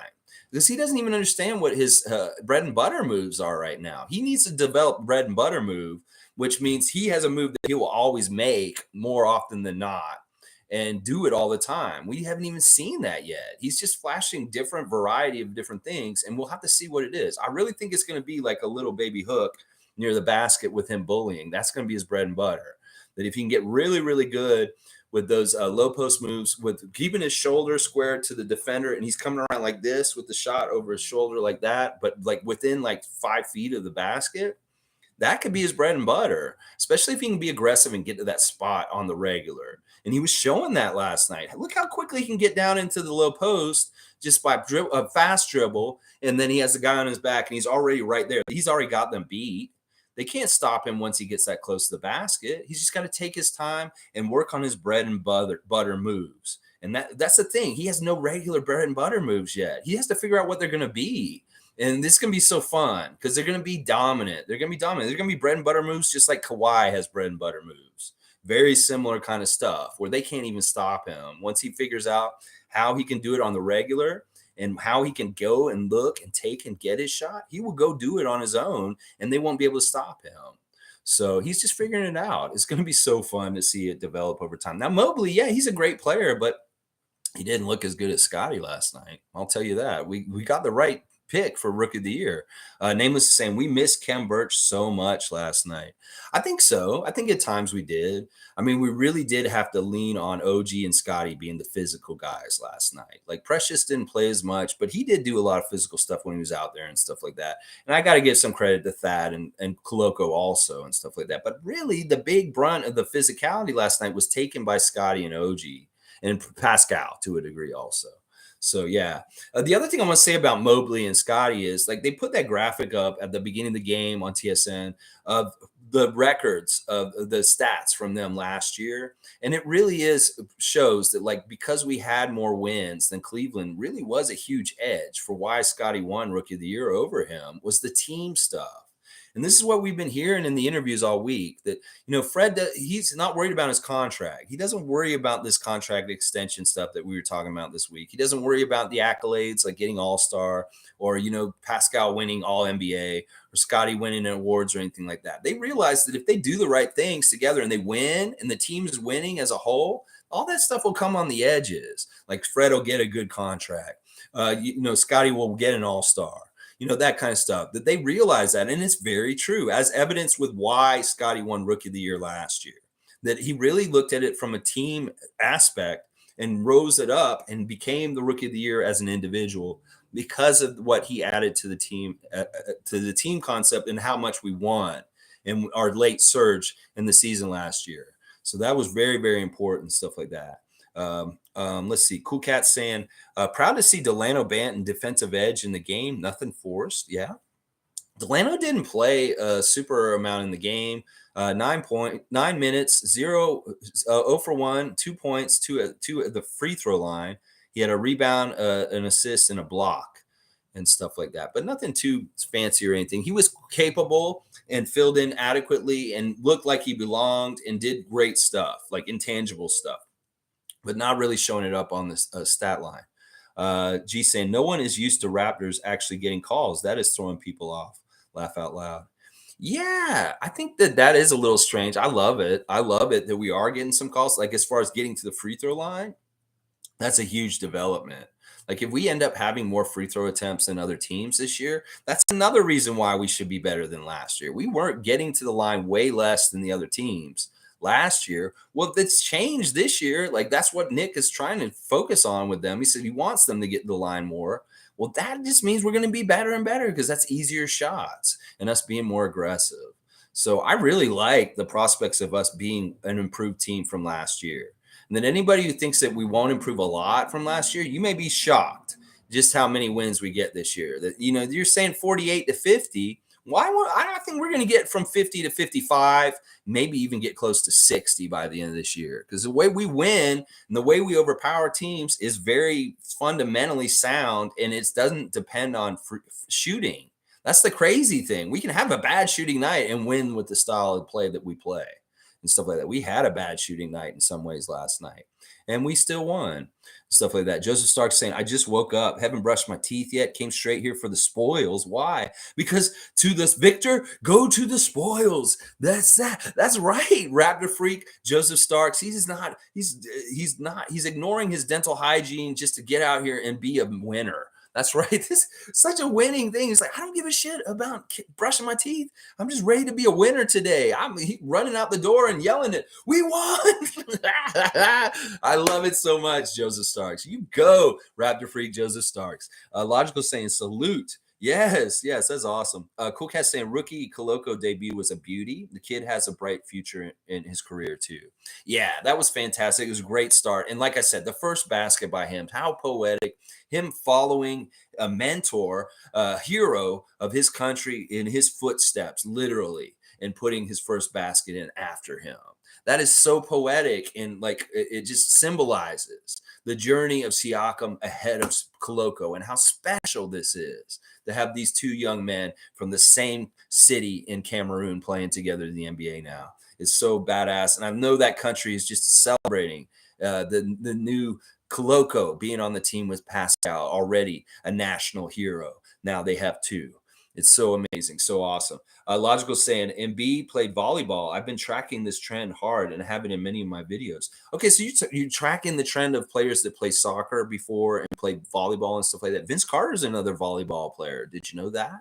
He was a good volleyball player in high school and stuff like that. So very cool. It'd be interesting to see the different sports, like secondary sports to players. Scottie was a football player when he was young. He played football also. So, maybe you look at the secondary sports of different athletes and look and see like what that pretends or tells you about those kind of athletes, like soccer players. Do they have better footwork when they come to basketball because of soccer fundamentals and stuff like that? Do volleyball players have better leaping ability because of the sport there? That's a really good series you could do, logical, as far as like cross sports, how they interact with skills, and what would, if you're a hockey player, does that add anything to being a basketball player? Maybe. Who knows? I don't know. That'd be interesting if you figure out how to research that and look at that more. I would totally love to see that kind of content. It'd be very interesting.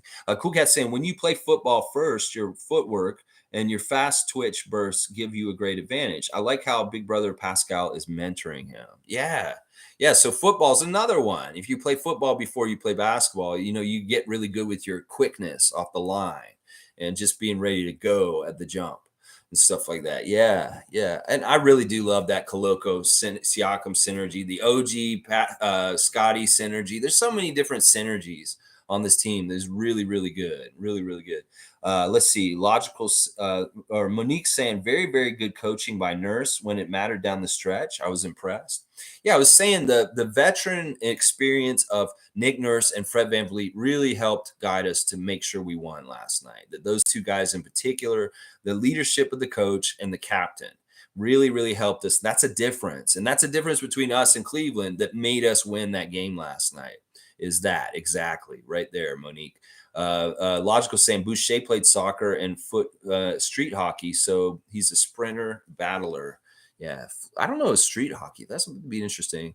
Cool Cat. Nick Nurse is not playing around with using Koloko. He's just putting him in the deep end. Yeah, go right in. You're right in. You got to play right away. We're not totally easing you in, and you're playing against the very best. Like you're not coming in and playing at the end of the game with the end of the bench when the game's out of hand. You're playing in the middle of it against the other team's starters, their best big men, and stuff like that. This is really good. Koloko in his interview said he's looking the most forward to playing Kevin Durant and Joel Embiid. That those are the two people in this league that he really is looking forward to matching up against. I love that he said those two names, that he's looking forward to Durant and Embiid. Yeah, you'll see Durant on Friday. Yeah, let's go see Koloko meet Durant. Yeah, we're all about that. All right, let's keep going. Logical saying Boucher actually played goalie a lot, hence the fast reflexes. Yeah, I could see that. He'd be a good goalie with his length. It's too bad he's not more filled out. There'd be a couple of big holes. Nameless saying, Jimmy is my favorite guitarist, followed closely by Carlos Santana. I love Jimi Hendrix. I mean, he is honestly the greatest guitarist of all time. He really, really is. He really, really is. And Carlos Santana is great also. I don't like his stuff with Rob Thomas. Give me some old school Santana. I'm all about that. Salute to Monsieur Logic from Joseph Starks. Awesome. Like it. All right, let's see. Keeping on moving with the comments. Nameless saying BB King was nasty too. Oh, BB King with the licks with Lucille. Oh, yeah. Ooh, I've been downhearted, baby, ever since the day you met. Yeah. Joseph Stark saying, I watched the game 2 more times. In my opinion, wow, see, he's really watching the film. Anunoby was hands down the reason why we won the game. Watch the 4th quarter. He was freaking beast just everywhere. He had like 6 consecutive plays. Where he was shutting people down. Crucial moments of the fit. No, Siakam too. He was the MVP by far. I implore you to rewatch OG. Wow, wow, wow. Yeah, there's a lot of underlying stuff. I love him locking up Donovan late. Like that is the epitome of it right there. This guy has been scoring at will for them. In fact, he was the most easiest scorer for them. He was doing it in very interesting ways. But when it mattered, we needed to cut the water off. Who was the plumber? It was OG last night. He really was shutting that water off on Donovan Mitchell specifically, but also going down low and battling people like Jared Allen physically and stuff like that. These guys do it all, whether it's OG, Precious, or Scottie, and all three of them want to be all defensive. In fact, Fred wants to be all defensive also. So we got four guys that want to be all defensive and be like some of the best defenders in the league. Well, they're going to try and do that and compete for that. They're going to be very good at it. We're going to be very good defensive team. If all these guys want to be on the defensive team, all defensive team, they're going to all be trying like this. Scottie, Precious, OG, Fred. Yeah, and OG may be the one that gets it just because of his body of work for many years and that he's been passed over when he shouldn't have been for this stuff. If he's going to show up, he's going to be healthy most of the year and he's going to do stuff like he did last night on the regular. NBA, you better recognize OG Anunoby with an all NBA team. You better, you're robbing him of them. He should be getting them. Yes, he should. All right. Yes. Joseph Starks, you are hardcore watching the game over and over again. I watched the highlights over and over again a couple times just to kind of get it all in my head and stuff like that. But hey, you go, man. I love that. Oh, especially if you got game in an hour, you can watch it that quick. Yeah, he was everywhere. His bounce is crazy now. That's what one of the things Scottie was talking about on Twitch this week. He's talking about, hey, how's my bounce, guys? You guys like my bounce? His bounce is really good. That's why he does the jump ball. That's why, like, sometimes it was really impressive. There was one game where Scottie, one play in this game where Scottie had an elevation all of a sudden that was really crazy. Like, he elevated very quickly on his move to the basket, and it was almost like another level of thing. And it's like he was bragging about his bounce on Tuesday when he went on Twitch. He was like, yeah, y'all see my bounce. Like, my bounce is real good. He's talking about him just being able to jump and get high real quick. You know, it was partly because he was reviewing this play against Boston on Friday where he jumped at Marcus Smart when he was trying to take a three, and he jumped so high, he was kicking up with his foot. And he's like, I could do kung fu, is what he's saying. He's like, I could be in kung fu, is what he was saying when he saw how high he jumped, because his foot was literally at the height of Marcus Smart's head. Like, he had his foot up, like he could have kicked him right in the face if he was just a little further over. But yeah, he was talking like, I should be doing kung fu. That's what this guy was saying. But yeah, he has a good bounce. Like, that's what we're saying. It's a bounce. He's like, even Precious. You say, well, look at his bounce when he got up for that jam in Montreal. Like that, he's talking about bounce. And OG's bounce is good too. Like, I like the little, like, the he goes under the basket and he comes up underneath and then dunks it. Like, he had one of those in Montreal, and he kind of had one in the game last night where he's near the basket, he's really close, and he just powers up and he gets up there and he just jams it. It doesn't even matter if there's like two defenders hanging on his shoulders. He just gets up there and jams it because he's so strong. He can do that. It's amazing. He's just the right combination of a lot of things, OG Anunoby. And, you know, he didn't get drafted high enough in his draft class because he was hurt his senior year at Indiana. So he kind of got sewered in his value a little bit where we drafted him. It was very much a value pick because it was later in the first round, where he should probably have been a top 10 pick in his draft class. I'm not gonna lie. Yeah. Let's see. Cool Cat saying our starters show why it's hard to break them up. They're golden standard in closing games, man. I want us to keep all those 5 players when we are ready for the chip run this year. Yeah, Cool Cat. We got to keep these guys around. We'll make it work. The Warriors can do it. We can do it too. We will make it happen. Because as long as they're not a problem for our team. In fact, all right, we exercised the options on 3 of our players yesterday. Scottie Barnes, Precious Achiuwa, and Malachi Flynn have all gotten their options exercised for staying with the Raptors with us more years. So we took the option on all 3 of those players yesterday. Very, very good stuff. Very, very, very, very, very good stuff. G saying, I'm glad we talk about winning plays and intangibles in this channel. Things that are not on the box score matters. Yeah. And this is part of the difference between some of the people that may just look at the box score or they may just watch the game. You got to have 3 different things here. You got to watch the game and really pay attention. Don't just pay attention to the scoring and stuff. Really look and see what's happening on the court. Like, did you see when Gary got hit in the nuts? Did you see that part, Raptor fan? Did you see when Gary got hit in the nuts? I saw when Gary got hit in the nuts. You know, you got to be paying attention to every little detail of every little thing and be very perceptive, because it's not just in the stat sheet and it's not just in the highlights. They won't show some of the most important things that happen in the game in the highlights sometimes because they're not flashy. They're not interesting to the average fan, but they are to me. because I know that's the bread and butter. That's the building blocks that gets you the W's, is that kind of stuff. And I agree with you, G. This is why part of the reason why I wanted to do this channel is because we educate each other on more of the important things about the basketball game. Like you come in here and you make comments almost every day that you're here that are just so intelligent and astute and observatory of what's happening. And this is good because you're a knowledgeable Raptors fan.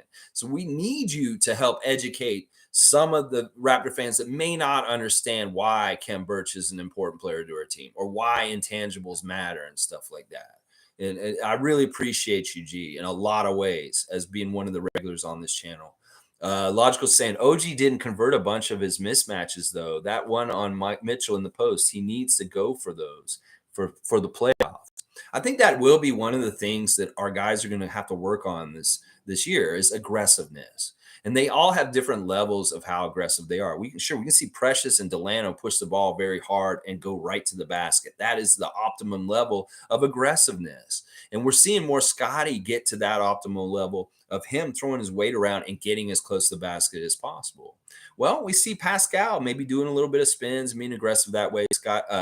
Gary with a sidestep, different levels of aggression in the game with going after the mismatches. And in some points, OG maybe have been a little sheepish or hesitant to go and take what is obviously there for him to go ahead and take. And that he just needs to recognize it and get that aggression for it. I'm not going to disagree with you, Logical, because those opportunities have been there all last year and they're still there now. And it's just really them recognizing it and taking it because it's there for them to take. It's just whether they want to go take it like Fred took the ball from Jared Allen. I'm going to keep saying that. I just love how he did it. Like he folded him over like that. It was so crazy how he did it. I was like, yes, Fred. I was like, Fred, you are a gangster. You just said, I'm taking this ball. David's here. Good to see David S. Ready for the chip run? Would be nice. Yeah, we're not ready for it. We are on it, y'all. I feel that championship feeling around me. I feel like 2018 right now. I feel like we're going to be turning the calendar to 2019 in January. Yeah, this is a championship year, y'all. We need to ride this year like we feel like we're champions because they are going to feel like it. Scottie said we're going to be great this year. I believe him. There's no reason why we should believe him. We have a glut of talent and we're doing everything right, the right way. And that is what's going to carry us very far. So yeah, just believe. Say it again. N.B.A. champions 2023 Toronto Raptors. N.B.A. champions 2023 Toronto Raptors. Toronto Raptors N.B.A. champions 2023. We just keep saying it and put it in existence. Even if ESPN, the U.S. media, the TSN, the Canadian media, the Raptors fans of every other team don't believe it, well, we will believe it. We will be the ones that carry that flag, the We the North flag, and say, we are coming for our second championship this year. Y'all don't need to believe it. The team believes it. Nick Nurse believes it. I believe it. Masai Ujiri believes it. The important people believe it. The people that are doing it on the team, and then the people like us that truly do not doubt the team. And that is what I'm saying. That is what being a Raptor freak is all about. We believe in Larry O'Brien's, and they are coming. And they're not coming next year. They're coming this year. That's what I'm talking about. Yeah. Yeah. Nameless is saying, I do agree with Cleveland fans. They did play well, just not well enough. They didn't play bad at all. I agree with this. Cedi Osman was very annoying last night. He really kind of stepped in and did some things for them when Garland went out. Very much their best bench player. I was not impressed with Allen and Mobley as much. They had not really built off of their great year last year together. They were solid. I mean, Evan Mobley's okay. I mean, Jared Allen got a double-double, 13 and 10. Yeah, sure, whatever. But they lost. LeVert was weird. He was a little bit interesting in that game. He actually had some bright spots early and then kind of disappeared by the end of the game. He started very well, but then he just didn't, he disappeared. Like I said, by the end of the game, there was no Karis LeVert going on anywhere. This is true. They did play very well, and there's positives to take from this game if you're in Cavs Nation. So, but I'm going to tell you right now, y'all are going to have a bad year. You think you're going to have such a good year. You're not going to have the year you think you're going to have. You're going to lose more than you think. And watch. Yeah, you're going to lose to us. I know you're going to lose to us when we play you. Nameless saying, I do agree with, okay, yeah, I already read that. Logical saying, and everyone was ledge jumping on 3-point shooting in the preseason. No real ones know what it is. yeah, we could be the shittiest 3-point shooting team in the league and still win games. We have a brand of basketball that wins games, and it's kind of, like I said, overpowering in a way that doesn't matter if we shoot well or not. It's crazy. Joseph Stark saying, also, the 3-point shot that gave us the lead in the fourth was done by none other than OG. That's right. OG had some very key threes. There was a little 3-point barrage at the beginning of the fourth quarter where you had OG hit one, Gary hit one, Precious hit one, Scottie, Scottie didn't hit one then, but there was a couple of different Raptors that all of a sudden woke up and hit threes when we were making that push to overcome their 8-point lead. That those threes were very essential at the beginning of the fourth quarter. And one of them was that rhythm three from Scottie that OG hit, that he dribbled twice, threw it over to OG, and he hit that shot, that three. And I think that's the same one that Joseph's talking about right there. Cool Cat saying, imagine Otto, Boucher, Cam, three of our impactful bench players were coming in with force. Yeah, we didn't even have three good players for us, but that's the luxury. That's what I'm saying. We're going to miss guys from game to game. That's just the nature of the NBA. Well, how well do we pick up the pieces and go forward with people that aren't available? Like somebody, they may be in trouble if they're missing Kevin Love on their side in some ways. Maybe not. I don't know. Kevin Love's kind of the equivalent of Kem Birch to us in some ways. So it's kind of like, what happens when you lose Darius Garland? Well, we see. What happens when you lose Pascal Siakam? Well, we see. What happens when you lose Chris Boucher? Well, we see. Who picks up the pieces and goes forward the most effectively to still win? Well, the Raptors do. And that is just the damn truth. Let's see. Logical saying the reason we would have lost was going to be unforced turnovers, when that's the one thing we can't do in the way we play on the gaming of possession numbers. Yeah. The other thing that's really going to help us this year, it's another reason why we're going to be better than last year, is the take foul. If you guys noticed last night, our transition game was much more free flowing, and we were having way more fast breaks and way more up and down the court. Well, the take foul is gone, and they weren't doing it in instances where they might have done it last year because they know they shouldn't do it this year. And that we are going to have a bonus just from that. That in some ways teams were handcuffing us from being fully good offensively because of our offensive woes in the half court with shooting and stuff like that. Well, we want to go in transition and score as much on the fast break and easy points in that kind of way. Well, we were hampered by a couple different things. First, poor execution in fast break situations where we had numbers. And then second, the take foul. Well, we're going to get more opportunities. And this is another reason why we're going to be better this year, is because the take foul is not going to hinder us. And we saw it in the first game last night that our fast break transition points from being in transition were higher last night than the average game last year. So that's fantastic in itself. And once again, a sign that shows that we should be much improved this year because of the rule change and stuff like that. So yeah, it's very interesting. Mason Culligan, good morning to you. Raptor freak Mason Culligan, rookie of the year so far. Raptors got the win, and we did shoot bad, but rebounds good last night, and at the right moments, we needed them. The most plus we played, great defense. Scottie, Pascal, Trent, OG, Koloko did a very good job. Yeah, that's the thing. We just care about the W. This game could be so ugly. We could miss a bunch of free throws and be cussing and be mad because, oh, you fucking missing the first free throw, Pascal, over and over again. What are you doing, Pascal? You're making $30 million a year. You're missing free throws. We could get like that. But the thing is, as long as they win, that's all that I care about. Every one of these stats that I name and talk about each individual, I don't give a shit about them. The only one stat that this year I care about at all is that W. And it was just like that last year because, guys are going to have ups and downs. There's going to be like stocks. They rise and they fall. And some of them are going to have hard times and good times. And there's no reason to kick them down while they're down. They know that if they have a dog of the game, we don't have to point that out to them. You don't think they realize that and deal with it at home? Oh, Johnny on his content on YouTube told me I was a shit player because I missed this many shots. Oh, you really need Johnny to tell you that? No.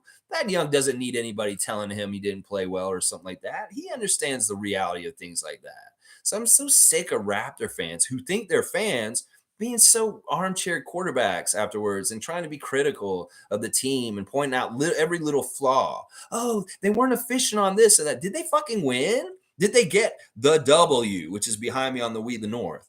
Did they get the W? That's all I give a shit about. You go ahead and nitpick about efficiency and this and that. Oh, they missed free throws. They didn't do this. Well, if they lose, then we'll start pointing fingers. But they won. So there's no reason to point any fingers or do anything like that today, for sure. No reason at all. G saying, imagine when they get their shots to fall. Exactly. That's another room for improvement. What do these guys start shooting like average, better, like just get better at shooting overall? They're going to get better. Their wins are going to go up too. So there's so many reasons why everybody who thinks that the Raptors are on their way down or worse than last year, you're crazy. There's all these things that are bringing us up in different ways, whether it's our offense gets more confident, competent, whether it's our young stars developing and getting better, playing more together, whether it's no more take foul. There's all kinds of different reasons why the Raptors are going to rise up this year. And we really are a championship contender.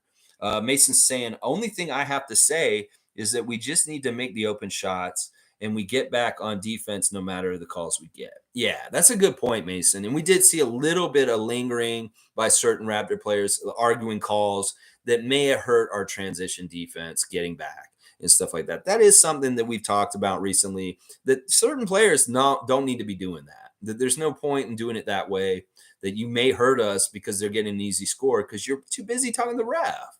So let's not do that, Raps. Just keep moving. Just keep your head down and keep playing and just get it done. And you'll be fine. David's saying 1 down, 81 to go. Let's get it. Yeah, Brooklyn Nets, you come see us next. You come see us next, Kevin and Kyrie and Ben. Yeah, it's going to be fun. It's going to be real fun. We love Utah. We'll be so happy to see Utah on Friday night. The rest of y'all, fuck y'all. Fuck y'all, Nets, except for Utah. We love you, Utah. Tom Duke saying, pretty sure everyone else in Raptor Nation knows we are two different people.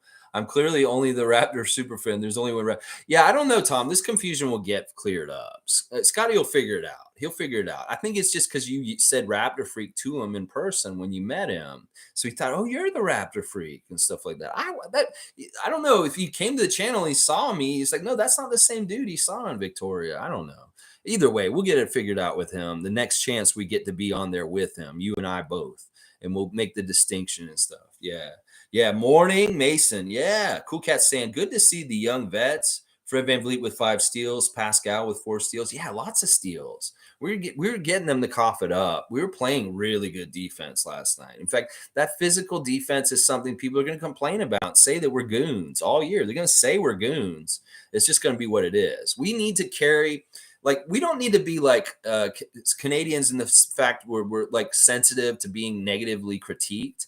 Yeah, we're going to be bad boys. We're going to be bad guys. We're going to literally be like the bad boys, the Pistons in the late 80s, where they had a reputation that preceded them, that people knew when Detroit Pistons were coming to play them in the late 80s, that it was going to be a battle. It's going to be physical, that it may be a little dirty. They have a reputation. And I don't mind us having that kind of reputation in this league. In fact, that is very much a winning kind of reputation to be that kind of team. So we need to own it and wear it proudly. And not be like, oh, no, we're not goons. We're like, no, we can be fucking goons and admit it. Yeah, so what? We're goons. This is the league. This is the way it's played. You know, you guys champion Joel Embiid for being the big flopper and idiot he is. You champion Marcus Smart for all his idiocy, Draymond Green. So why wouldn't we be the epitome of some of that stuff as ourselves as a team? And stuff like that. So yeah, you go ahead, rest of the NBA, call the Raptors goons this year. Yeah, we're like the bad boys, the Detroit Pistons of the late 80s, and we're coming to be physical and beat you up. And that's how we're going to win. Yeah, we'll win that way. And I don't have any problem with that. In fact, I love that style of basketball. That was my very favorite NBA team at that time, was the Bad Boys. And the way they put people on their asses and just won games. Yeah, we can be that. I will own it every single day. I'm not ashamed of that. You can come and tell us we're dirty when we play like goons. Well, every team's dirty. You know, Cleveland was playing dirty last night, too. You guys got your licks in different ways, too. So don't even act like you're holier than thou or anything. Every single team in this league does shit like that. It's just that we're going to be the best at it. And that's why people are going to hate us so much. Yeah. Yeah. I love it. I love it. I love it. All right, let's see. Cool Cat's saying the 6th man of the game was the arena. It was you guys, for sure. Very proud of everyone. Feed the boys with our energy. Yes. Yes. Electric. Electric. First game energy, 100% right. by the fans in the building last night. Good job. Good job. I was really, really happy with how much you guys were standing for the good part of the last end of the game, like the good 2 minutes that let go in the game. Everybody's standing, and that's the kind of stuff I like to see. And the defense chants throughout the game. This is my rule. If I'm at the game and the other team has the ball, I am chanting defense. It doesn't matter when it is. It could be right after the jump ball. It could be in the middle of the game. It could be very end of the game. Whenever the other team has their hand on the ball, I don't even cheer the Raptors on offense. I save my voice specifically for the defensive stuff. And I will yell, defense, defense. And I'll do that every single time the other team has the ball. Do it the whole time, Raptors fans. Every single time, be relentless. As soon as a Cav or a Celtic or a Sixer or a Net is holding the ball in their hand, they are touching the ball, that is when you are yelling defense, and be relentless every single time. Every single time. That is what I'm saying. Yeah. Monique's saying, I'm glad Fred did a simple opening speech. I'm glad Fred did the speech. I know they switch it around and have different people do it, but he's the right one. He's the figurehead. He's the El Capitan, and he is the right person to come out there and say that. And I kind of like what he said. Like, they're trying to be great. They want to be a great team this year, and that means winning championship. So I really, really love that Fred was the guy who did the speech. Alistair saying they got Donovan Mitchell and we still won. Yeah, who gives a shit? Who gives a shit? You got Donovan Mitchell. Y'all can talk about Donovan Mitchell all you want. You don't realize that he's high usage. He may be inefficient on certain nights, and y'all are going to lose because of him also. And he was great last night. He had a fantastic game last night, and y'all still lost. Yeah, yeah. Fanatics saying Fred VanVleet straight business on the mic. Yeah, he's a good, well-spoken person. He really is. He's one of the most intelligent people in the NBA. Trust me. Fred VanVleet is one of the smartest people in the whole entire NBA. Nameless saying Gary, OG, Koloko, my stars. Okay, so you like Gary, OG, and Koloko? Those are good stars to have. I mean, I could pick and choose. Part of the reason why I picked Scottie is because I really, really am impressed with how much he was leading out there with energy and different things and really setting guys up like OG. Really, really smart. And then he had his own too. He picked and chose his own time to shine. And he on the second half, he didn't miss. First half, he missed a lot of shots. Second half, he was not missing. He was making everything when it really mattered.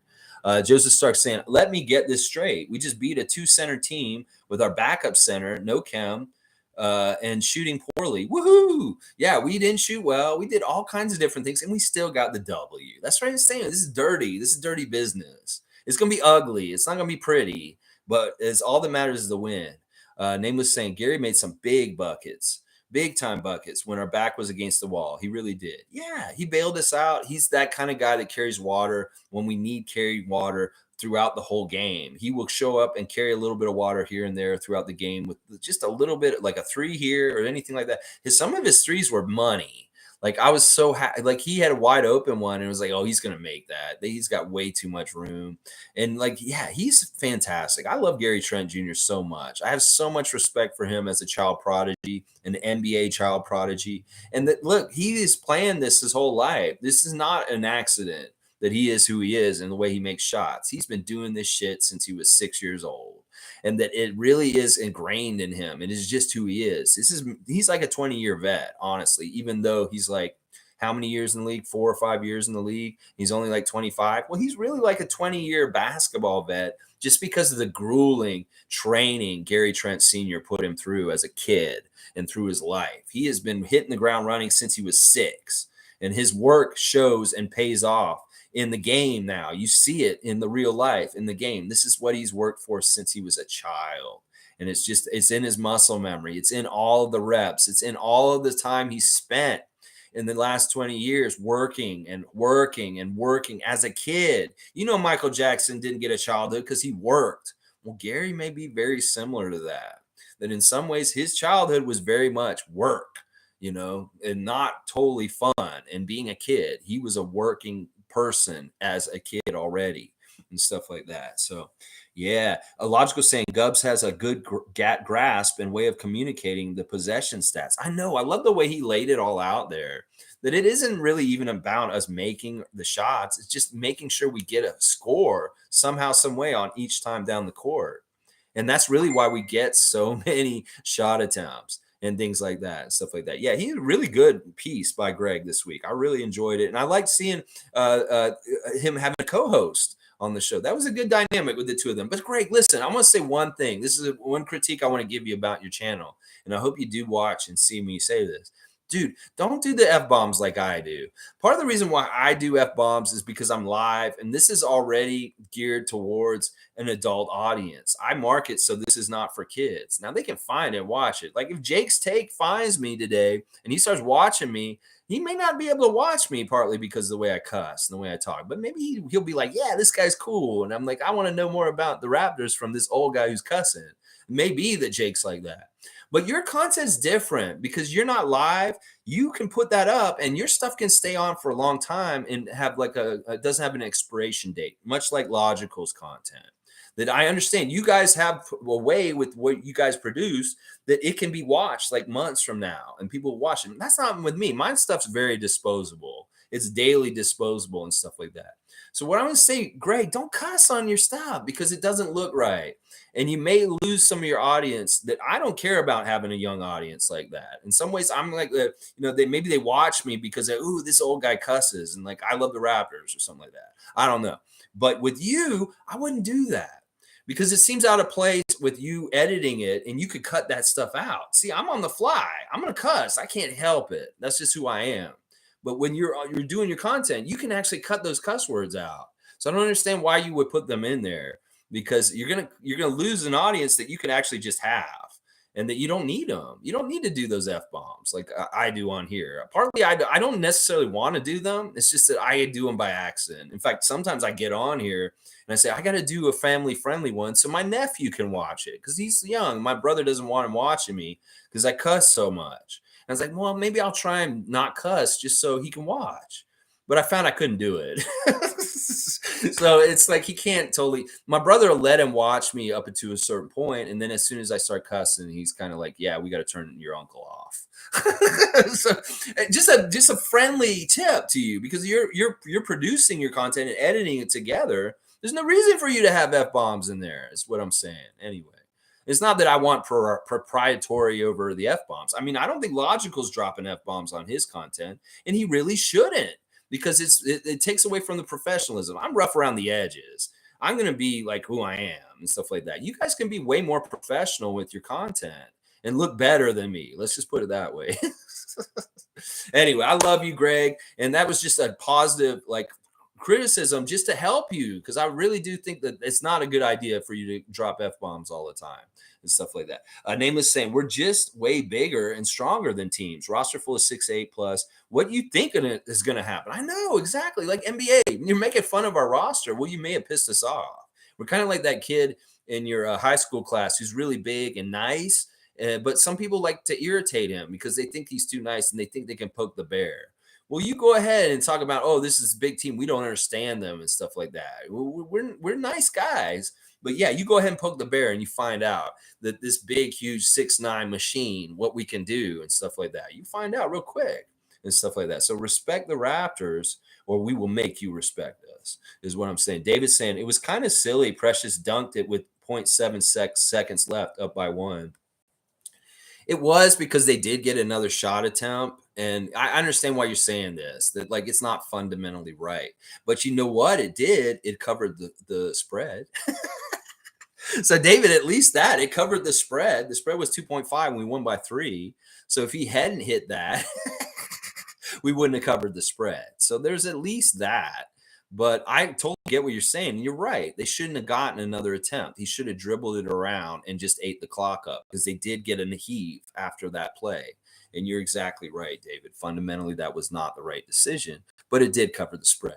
We'll just put it that way. Nameless saying Nurse was incredible again last night. My other star, if not Gary. Yeah, Nick did a really good job rotating guys. I like the guys he picked, and I like the time they got out there. And I like how he threw, as you guys put it, Koloko in the deep end. That you're going right into this young rook, and you're going in tested by fire. You got to play Jared Allen and Evan Mobley right away. Boom. This is how it goes. Yeah. Yeah. Yeah. I loved it too, David. It wasn't the right decision by Precious, but honestly, it was so cool and it capped off the game and everybody went crazy. And Scottie got to do his little like pseudo airplane and stuff like that. So it was very nice. It's very nice. Logical saying, not gonna lie, we have a style of 5 guards, 9 forwards, 3 centers configuration at the moment. Hang on, it jumped. I hate when it does that. All right, we got to find the not gonna lie one where he starts with that. Yeah, I wish I could just lock this chat in so it won't jump all the way to the end. We have a style of 5 guards, 9 forwards, 3 centers configuration at the moment. It's about versatility, not just the full 6'8 stuff. My project 6'8 explains the idea to a T. I mean, I think that it's real easy for people that don't really pay attention to us to just look at our roster and say, yeah, they just don't have any guards or centers. But you're right. This is absolutely not true. We have these kind of players. It's just that they're more, and some of them are coming from that middle 6'9" group. You know, there are some guards that are actually 6'9" on our team. And there's some guys that are kind of like actually can play center, even though they're 6'9", like OG and Scottie. Scottie was the starting center last night. I'm sorry. When you play that physical with Jared Allen right from the start of the game and you're doing the jump ball, you are our starting center.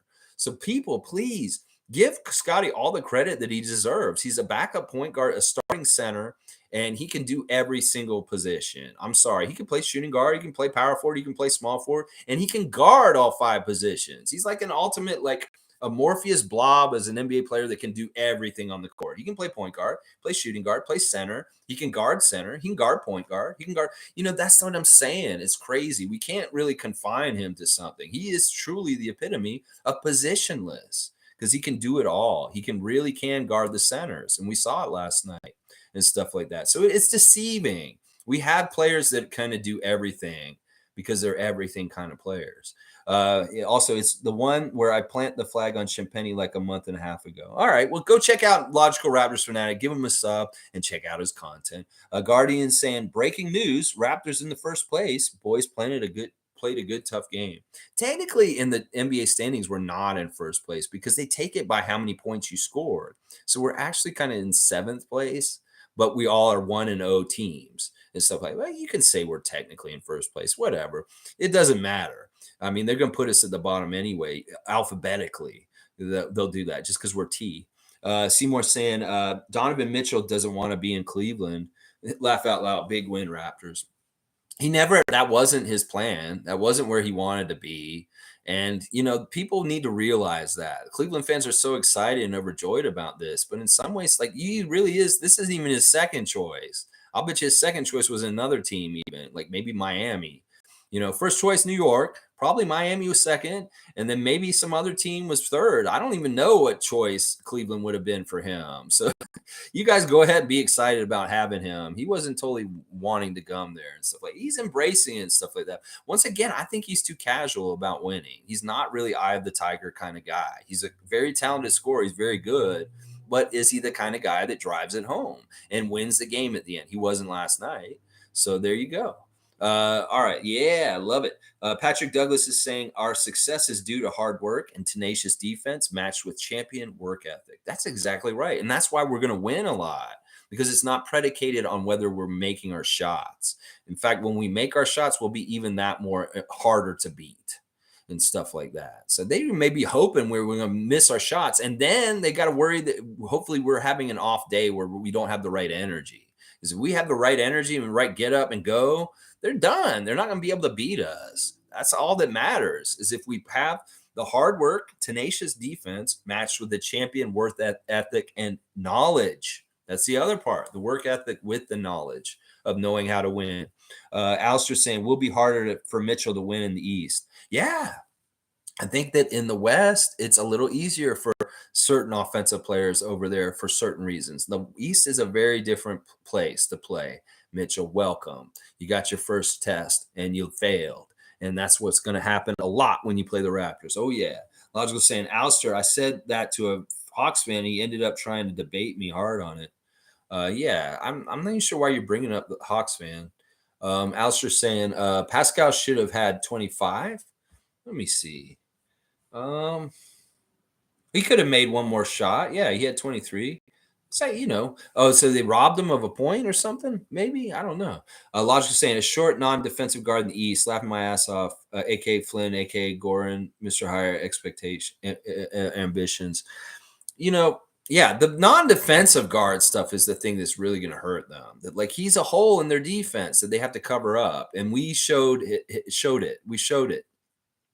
G saying, I appreciate the Raptors fans for the most part understand and appreciate defense.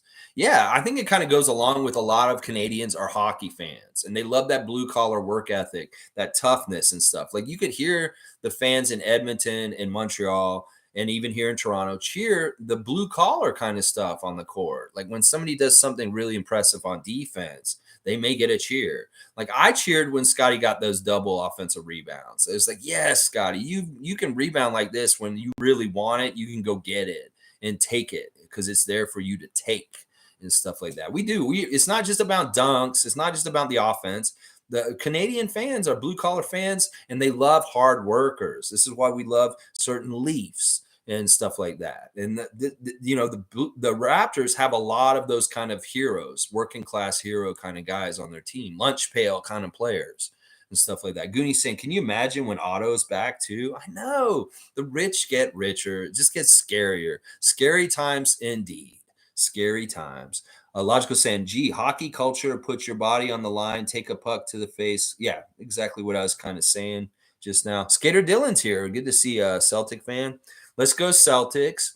Let's go Raptors. Big opener game for us, and we pulled it off. Yeah, I was impressed that you guys beat Philly. I had picked them to beat y'all in that game, and they should have beat y'all, but Philly failed. I put a bounty on y'all's head. I want the Sixers to beat y'all every time they play. And I told Random Gamer I'd be so happy if y'all could beat the Celtics. I'll even wear some Philadelphia gear or something like that. That's how much I want them to beat y'all. And I'll wear Sixers something. Well, they failed, so I'm not going to be wearing any Sixers stuff so far. But I do want them to beat y'all. I think that they're the lesser of two evils, and I want the Celtics to get buried a bit this year. Yeah, I'm sorry to say that, Dylan, but I do. I want y'all to kind of have a fall this year and stuff. But yeah, good, impressive win, first game. And they're already kind of like pushing Mazzola way higher than he should be talked about. Like some people are already talking about him as being coach of the year. Fuck off. Seriously, come on. All right. He's going to be a fucking coach of the year. Yeah, right. All right, let's see. Raptors Fanatics saying tinfoil hat up, boys. Nameless saying the bad boy Raptors. Yes, exactly. Get some John, Sally, Dennis Rodman, Rick Mahorn, Bill Lambier, Raptors going on here right now. Yeah, we got a bit of that going. We got some of the similar body types and attitudes. Patrick Douglas is saying OG's defense was pivotal to our success. Raptor freaks understand that our team does not produce highlights. We produce wins. We win games. I think we had some nice highlights in that game still also. But yeah, they're not like super impressive dunks. They're not, we're not going to have LaMelo Ball kind of stuff going on and different things. We're not going to get the shine. Although Scottie had some very nice passes last night and stuff like that. But yeah, it's not flashy. It's ugly at times. It's gritty, but it's effective. And that's what matters. G saying, Skate, you are the number one reason I've been nicer to Celtics fans. Yeah, it's true. Like, seriously, we had a Heat fan in here the other day, and he was actually pretty cool, too. So, there is some goodwill going on here as far as, like, respecting each other's fan bases and stuff like that. I really do appreciate you, Skater Dylan, and you being here regularly from time to time and stuff like that. So, yeah, you guys go ahead and do real well. We're not going to see you a whole lot at the beginning of the season. So we'll see when we finally get to see you guys again for real. It'll be a lot of fun. I'm going to love the Boston versus Toronto games this year. I really love the preseason ones. I really did. All right, let's keep going. Nameless is saying the bad boy Raptors of 2022. Yeah, I mean, there's nothing wrong with what the Pistons did. They won, they repeated. They won 2 years in a row, 89 and 90 with that style of play. And if we're going to be a little bit of new age Detroit Pistons bad boys, I have no problem with that. In fact, the Pistons are kind of being like that too. So it's like we're not the only bully ball team in the league. So they can't just say we're the only goon team. The Pistons are very much a similar team and doing the same thing. It's just we may be a little bit better and further ahead as far as with our experience and in our personnel and stuff like that.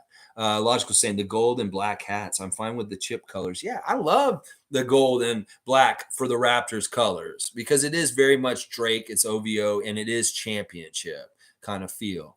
Alistair saying what Cavs fans don't understand is that we're better without Garland. They're better without Garland? Really? You think so? I don't know. Garland's he's their point guard. In some ways, he is so important to them. I thought that they were worse after he left the game, but maybe you're right. They could be. I don't know. I think they got to figure things out, and I'm not here to figure things out for Cleveland. They can just go ahead and not figure things out. That's how I feel. Lolita saying 1-0, 81 games to go. The magic number is 72-10. Now, you're talking about the record. We're going to try and beat Golden State's best season record ever. That's a tall order. If we only lose 10 games all season, actually, we can only lose 9 games if we want to beat that record. So, yeah, that'll be interesting. I would love to see that. I mean, we're on pace. They're so young yet. I like our chances of being the final team standing. Go Raptors. Yes, Raptor Freak Lolita. You go ahead and speak that gospel and sing it to the highest mountains on high. Because this is the way we feel. Let's go. We want to be the last team standing and be holding that Larry O'Brien. Anything else is not what we want. If we can get it better than we did last year, sure, we'll feel good and it'll be in the right direction. But we want that championship. Don't get me wrong. We're not pretenders. We are a real team that is going to try and do this and stuff like that. Alistair saying Cavs would have lost by more with Darius. Maybe. That might be right. I don't know. There's no way of telling. It's woulda, coulda, shoulda. They just lost. They probably would have lost either way. You're probably right about that. Logical saying when Fred VanVleet signs his new contract, I'm going to drop his Raptors developing value. Raptors recipe. Can't wait. It's going to be a banger. Okay. All right. Well, we'll talk about that when it happens. See, that's the other thing. I don't talk about things in speculation. We're talking about what's happening right now. You're going to do that story down the road. Okay, I'll look forward to it, but that's way ahead of now. It's like, I don't know. We've got to get there. BTOB is here. Good to see you, BTOB. Always good to see you. Some chicken littling. JUANCHO forgetting it's his first time in our team after winning the Euro Championship. Yeah, a little bit of chicken littling with Thad Young and JUANCHO today, just because I don't know why Raptors fans just need to find something negative to point to or talk about or dissect. Why can't we just say we won the game? It was a great team effort and we were badasses. I mean, why do we need to talk about JUANCHO in any kind of way? I mean, look, we can let me look at JUANCHO real quick. JUANCHO he only had 7 minutes, first of all, and he had 1 rebound and 1 steal. He had a foul. He was a -8. He didn't take a single shot. And you know what? Listen, to JUANCHO's credit, the one thing he did was get after it yesterday. I don't know if you were paying attention, fans. Didn't you see JUANCHO getting up on the glass? Didn't you see him getting active, being all over the place? He was playing with a very good energy in the time he was out there. And once again, this is something that won't translate to the stat sheet, that JUANCHO was getting after it. You can say that JUANCHO was getting after it when he was going after boards and doing different things on the court in a little bit of time out there. Thad Young may have been just a minute's placeholder. Don't do anything horrible and mess up and screw up, but maybe he's not doing a whole lot otherwise, like as far as things. But he was 11 minutes, 1 for 3. He did hit a 3. He had 1 steal. He had 3 points. He didn't have any turnovers or fouls, but he was out there and he played solidly. The other team was going on a surge, though, and was scoring all of a sudden while he was out there. So his plus minus looks really bad. So I don't know. People can dissect and look and try and find whatever negative little part, but we won. That's all I give a shit about. That's all I give a shit about. So chicken little all you want, Raptors fans, about JUANCHO, Hernangomez, or different things like that. Why? Why are you chicken littling? The sky's not falling. We are winning and we are good. Raymond's saying, I mentioned to you, Lex, during trivia, there's a kid, Jake's Takes, on YouTube who interviews Raps. Gary Trent Jr. was hilarious. Watch his interview with Nick Nurse. How the hell is he getting these people? No, I love Jake. Seriously, he is a bird of a feather of mine. Jake is very much a Raptor freak. He is a Raptor freak, a young one coming up. And I'm very impressed with him. I really, really enjoyed Jake's Takes interview with Gary Trent Jr. He's fantastic. Gary's walking through his house the whole time in the interview. He's just like moving around. He's like walking everywhere, and he's talking. But Gary, listen, he gave him a better interview than he gives anybody at the media scrum. Like Gary's interviews are classically like very short and not very interesting. Like they don't know how to ask questions to Gary. Well, this kid did because he got animated emotion out of him and really good answers. So maybe that kid should be taking Michael Grange's job because he may come to the media scrum and ask better questions, get more information out of Gary Trent Jr. than some of these professionals that are down there at OVO Center at the media conferences and stuff like that. Get Jake a media pass. Get him down there right now, Raptors. That's what I'm saying. Monique saying Fred's passing was chef's kiss. Yeah, I think that Fred was fantastic. In fact, he has a couple nice assists last night also. You know, that's the thing. We diversify our scores, we diversify our passers, our rebounders, our whatever we're doing. And we have a bunch of people that can fill in those roles. And that's a fantastic strength. Seymour saying, all in all, it was a good game. It went back and forth, but when it mattered most, we got the job done. That's exactly right, Seymour Pape. This was a game of changes. There were a lot of score changes. There was just a lot of ties, a lot of back and forth. Jack kept talking about it. What a great game for a first game of the season. How so much back and forth. The fans are really getting a treat and stuff like that. Well, the one thing that mattered, and this is the thing I knew that was going to be an advantage for the Raptors, was the coach and the experience and closing the game. And that we know how to win games when it's close at the end of the game. We know how to control the game and make sure that we win. Cleveland did not know how to do that better than us. And that is why we won the game last night. We got the job done when it mattered the most because we have more experience in those situations and doing it successfully. And this is one thing that they don't like to talk about on our team, that we are very good closers, that we close games out and we win close games. We aren't on the losing side of close games usually. You want to beat the Raptors, you better fucking beat us with double digits. And they may have to be around 15 at least. Because if you're within 5 points with us and there's 3 minutes to go, we're going to fucking win that game. Yeah, you know we will. Because we'll control it and we'll make it happen that way with people like Fred VanVleet out there guiding it, and Nick Nurse making masterful, amazing, smart decisions with his timeouts and plays and defensive schemes at the end of the game. Yeah, you're going to be close to us in the score at the end of the game. We're going to beat your ass in the last 3 minutes of the game. So you better get a good lead on us and blow us out if y'all want to beat us this year, rest of the N.B.A. Because we know how to get the job done when it matters the most. Yeah, just like Raptors freak Seymour Pape is saying here right now. Logical saying, dropping the baby does off at the daycare, laughing my ass off. Baby D's. Yeah, dropping those baby D's off. Yeah.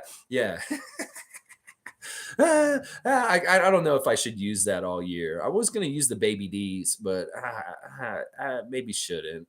There's a lot of pitfall of folly in there. Goonie say, Gary is fearless. I love him. Goonie loves Gary. I love that. Go carve it in a tree. Yes. Nameless is saying it was Garland who he blocked when he jumped early. Okay, yeah, it was Garland. I love that play. Koloko jumps early, and he's standing there, and he still blocks the shot. That is just amazing talent.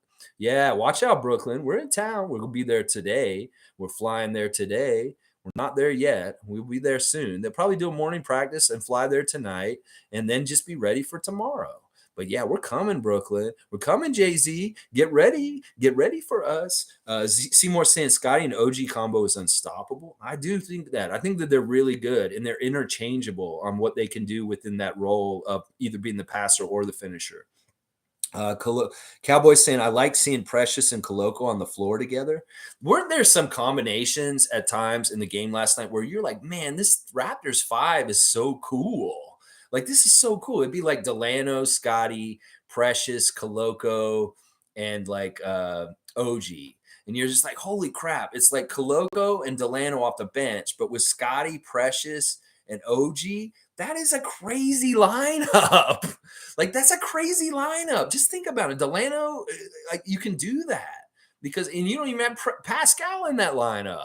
You could add Pascal for one of the guys in there and it'd be even crazier too. So it's like, there's so many crazy combinations we can do that are just nasty. They're nasty. Seymour saying we got to make our free throws. Yes, we had a bad free throw shooting game and we still won. Thank God. We shot bad from the field and we shot bad at free throws, but we shot better at threes, which is insane. And we won the game. Yeah, we got to make our free throws. And we will blame those missed free throws if we lose, but not last night. We didn't have to last night. But if we had lost the game last night, I were damn sure would be talking about those free throws they were missing last night. Oh, yeah, I would be. And they're going to have time to improve. It's good that they can have mistakes with them and not get burned for it last night, that they didn't feel the L. And even though they didn't shoot the best at free throw lines, so they even do better. They're going to do better, and they know it. They know it. This may be one of the things they're hearing about today. You guys did this and this so great, but you guys still are not making your free throws. What's going on? Yeah.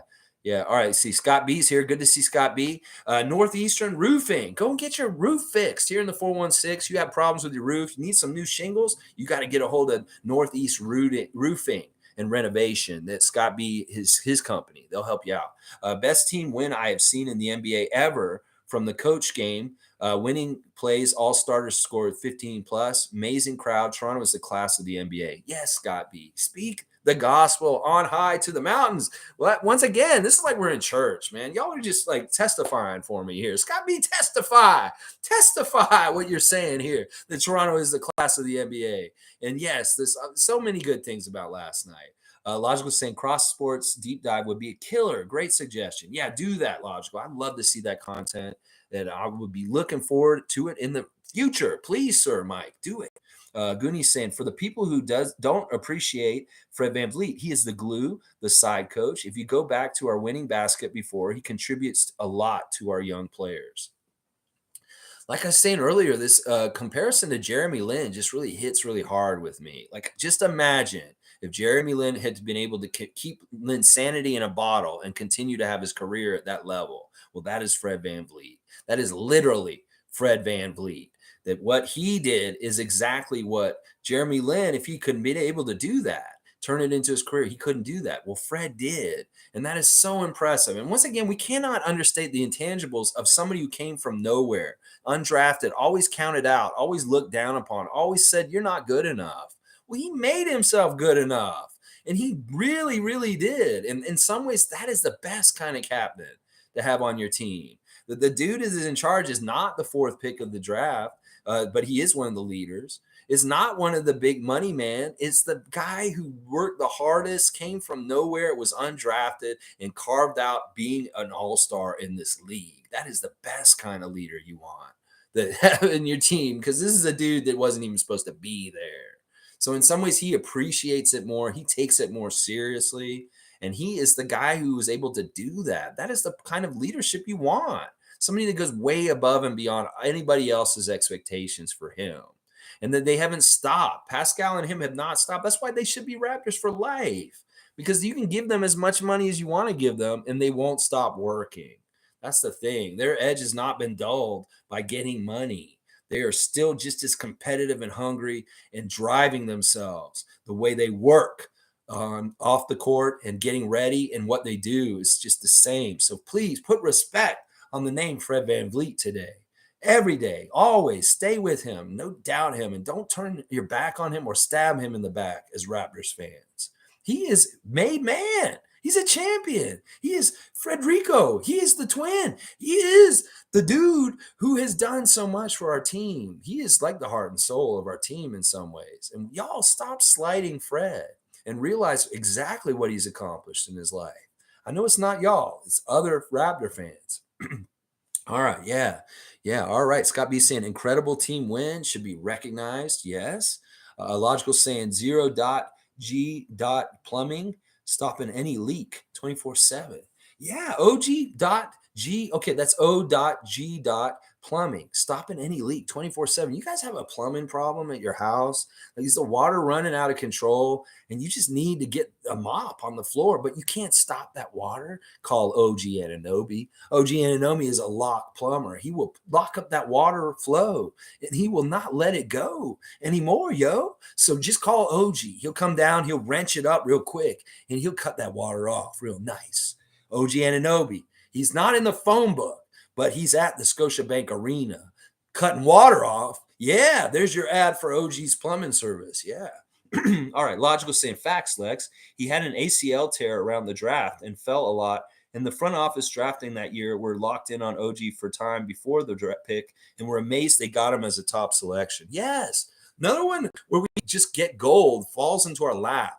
You know, he was sullied by this injury his senior year at Indiana, and it devalued him for his draft class. And that's how we got OG so late. That's so awesome. He would have been a lottery pick.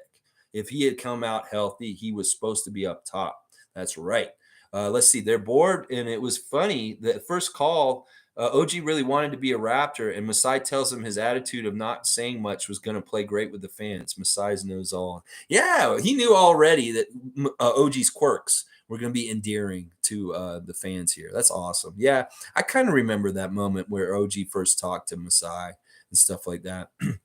He's also saying Osman looked good off of Mitchell kicks and drives. Yeah, they were finding Cedi Osman pretty well. He was annoying. He was definitely my annoying player for last night, Cedi Osman.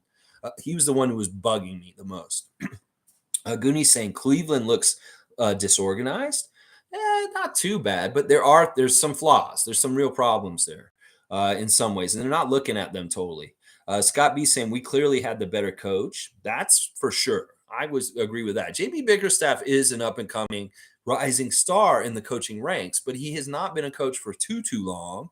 And I know they could say that about Nick Nurse, but he's deceivingly a very experienced coach. If you go watch Logical Raptors Fanatics piece on Nick Nurse, you'll understand why he's not the normal like 4-year head coach in the NBA. He's actually got way more experience as a head coach than what his years in the NBA dictates. That there's so much more fruitful head coaching experience since he was in his 20s and he's in his 50s now, that he has a lot of head coaching experience that's not even actually in the NBA that really does help make him who he is at this point. Stuff like that. When you check out Logical's channel, you can see that clip. It's really, really well done. All right, let's see. Goonies also saying Nick Nurse is a smart guy, putting Precious out there with SB last seconds. They were confused. Yeah, it was good that Precious got to be out there right at the end. I know he was hungry to be out there for the end of the game, and I could tell. I saw him on the bench, and he looked a little sad because he wasn't in the last unit, but then he got out there right at the end and got the last point, so it was awesome. Scott B saying Donovan the Spider Mitchell scored 31, and it didn't matter. I also think Raptors can play way better than they did. Of course, we could play way, way better and efficient. We have lots of room to improve. That's a great thing, is that we can have a certain error margin of error and still win. It doesn't matter. We're going to win anyway. Bradley saying, I took the day off to watch one of my sons play flag football for his school and watching you, Lex, and we won last night. What a beautiful day. Let's go Raptors, best team in the league. Yeah, right on, Bradley. Love to hear that your son had a good game and won some flag football. And thank you for watching, Bradley, as usual. Stuff like that. Brothers to 416. They'll come and help you out with stuff around your house, clean your windows, clean your carpet, do whatever you need around the house. Brothers Tada. They're in the phone book also. And if you need plumbing, OG Ananobi, he will come and cut the water off. And if you need your roofing done, call Scott B, Northeastern Roofing and Remodeling. Yeah, they'll get you. They'll get you. Yeah.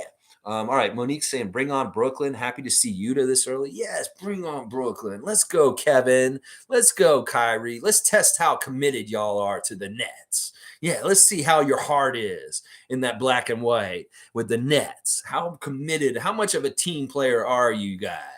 Do you love playing with Ben Simmons? Ooh, I bet you love playing with Ben Simmons. He's so fun to play with, isn't he? Ooh, let's come find out on Friday night when we come to the Barclays Center and throw that smackdown on y'all. Yeah, we're going to throw that smackdown on y'all. Oh, yeah, we are. What's your big man? Who's your center? Oh, it's Ben Simmons? Good luck with that. Ooh, good luck with that. Ben Simmons is your center.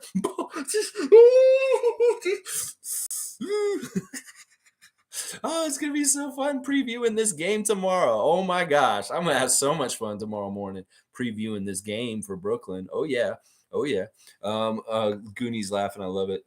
Scott B saying, Yuta gave the Raptors his best and always wish him the best. But you know what it is. Fuck Brooklyn. Yeah. Yep. Scott B's also saying, big play was Freddie V putting Allen on his back and him not getting back. You're right, Lex. We got to stay focused on the game regardless of terrible refs. Ref's going to ref. Other team's gonna other team. We just got to do what our bread and butter is, and we will win. We will win a lot of games. We will. Goonie saying Gary Trent is always cool and calm. Yes, Goonie. Goonie, get that love fest for Gary Trent. Keep it going. Yes, Gary is a badass. We love Gary so much. Monique saying Scottie, Gary, Koloko, my 3 stars. Okay, so she likes Scottie too, also. And Gary was really good with his offense, his hitting his threes, and Koloko had an impact. It's just that Koloko was a little understated for me. Like, I know he's going to be doing way, way more in the future. And that's why I picked Scottie, Freddie, and OG, just because of the 3 different really important leadership roles they had in the game, stuff like that. So Dali, Salvador Dali, yeah, hallucinogenic Torador. That's my favorite Dali piece. Very good. Let's see. All right. All right. Ooh, all right. I see some people are here that want to say some stuff. This will be interesting. Mason Culligan saying, I'll keep saying it proud. I love this platform you made for the real Raptors fans. I'm talking back in the day.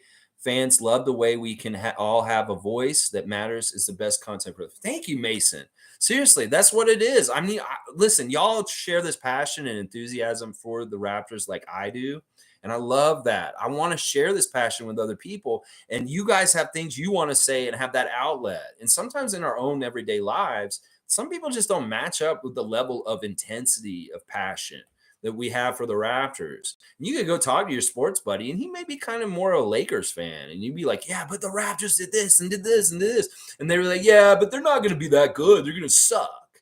You know, this is where we find each other. And the real ones, the ones that really care. And that's why it's important. I never had many friends that are passionate about the Raptors as I am. I have not had many at all in my whole life. There were a couple that I worked with at the Air Canada Center that were that way. And now having you guys like Monique, yourself, Mason, Tom Duke, everybody, I feel like I have people that are my people that really care about the team like I do. And I love that comment that you just made, because this is a real big reason why I made this channel, is exactly what you're saying right there, is that we needed this outlet. We needed this. And it's not like the team stuff with the Raptors, with Leo and all them, because they have to do it a certain way from journalistic reasons or being official and stuff like that. We can be off the cuff and we can say whatever the fuck we want here.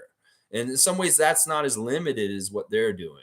Because I'll talk about the refs. I'll talk about them, like their names and everything, and not worry about any repercussions and stuff like that. So I love that comment, Mason Culligan, and I appreciate that, because I have the same kind of feeling about what you said about this. I feel like I found more friends. Like if I see you guys in real life, we hang out. Like I hung out with Sue and the Saborans and Monique and different people in real life. I feel like these are my people. Like these are my birds of my feather. These are the people that I'm supposed to be hanging around with. And I love that, because in some ways it's hard to find passionate Raptor fans like we are. Is there sometimes they're more hockey people, or they're more people that are kind of like, we're realistic Raptor fans and we don't really think we're going to win a championship this year. I'm like, well, okay, I'm glad you're a fan, but come on, man, don't limit yourself what you're thinking. You know, that's what I'm saying. Logical saying, Mason, facts. I kind of had a comment mistake on my part, calling something out as a recycled Raps vampire content. And I feel really bad. I need to convert from viewer to creator and be less judgmental. Are you talking about me? Listen, I've been called all kinds of ugly things since I started this channel. I don't give a shit. I'm at that age where you just don't give a shit at a certain point what other people think about you. Yeah, I'm almost 50. Yeah, I may be crazy and like this. You guys judge the hell out of me. I don't give a fuck. I put myself out there to be judged. And other fan nations can skewer me. They can say whatever the fuck they want. I don't care. It's the same thing like the players. It's like we're winning and we're doing things right. I just keep the eyes on the prize and focus on what I'm doing. And I won't hear any of the other noise and other things like that. I'm above it. I don't need to hear it and stuff like that. So yeah, it is what it is. And that's something for y'all younger people to look forward to. As you get older, you don't give a shit about what people think. You really don't. There's a certain age, you're going to get to that day one day, Mike, and you're going to be like, you know what? I don't really give a fuck what anybody else thinks about me. And it's so liberating. Trust me. You'll find it in your late 30s, maybe your early 40s. So yeah, be ready for that goodness, because it's a whole other level of your life. And some of the younger content makers don't have this yet. So they get really, but me, I don't give a fuck. You guys want to talk shit about me? I am who I am. I'm proud of who I am. And no matter what, it is what it is. It's going to be what it is. So, all right, Random Gamers here. Let's see what he's saying. Congrats on y'all's win. Raptors squad looking deadly. Meanwhile, the Sixers were looking like lost puppies against the Celtics. Man, I was so rooting for you, Random. I'm disappointed. Like I said, you guys have a bounty with me. I want y'all to take care of the Celtics for us. Like for everybody in the league, just beat them down. We'll do the same. We'll try and do the same with our side of it. But yeah, I really was hoping you guys would win that game. Maxey was flat. I was surprised at how ineffective Maxey was in that game. And I don't like that. But, James was fantastic. But there was a real weird stat that James Harden had like as many dribbles as the whole entire rest of the team. So he's really handling the ball a lot for y'all. And that's good in a way because he did have some good scoring and stuff like that. But yeah, I wish y'all had won that game. I was totally rooting for you guys in that game. And I was upset when you lost. I really was. I was like, y'all didn't come through like I wanted you to and stuff like that. Because we don't want the Celtics to look good or have anything. We want them to have problems and have issues with like their new coach and be like very confused and like, we don't want them to have success. So we need to beat them so that they get kind of in this area of like, are we really that good or good enough? So all the teams that are playing the Celtics coming up, we need to beat their ass and kind of ruin their confidence for the year with their new coach is what I'm saying. Evelyn's saying, I agree with Mason. Yes, Granny Evelyn, Raptor Freak Granny Evelyn. Thank you so much for always being here and being such a great Raptor Freak. We love you, Evelyn, so much. And say hi to baby Candace from me. Yes. Scott B saying 0.7 on the clock when Precious slammed that through. It was a beautiful decision and perfect timing. Plus, I got Precious on my fantasy, so it looked perfect to me.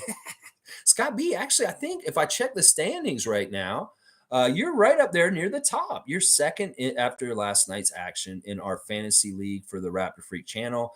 David Dizzy B is number 1 right now with 100 points. And the other David is number 3. So David S is up there. Even though he didn't draft his team, he's in 3rd right now. So, I mean, that's the way it is and stuff like that. But thanks for playing fantasy with us and stuff like that. Yeah, I love that play at the end. That was a fantastic play. It was maybe not the best decision, but it is what it is.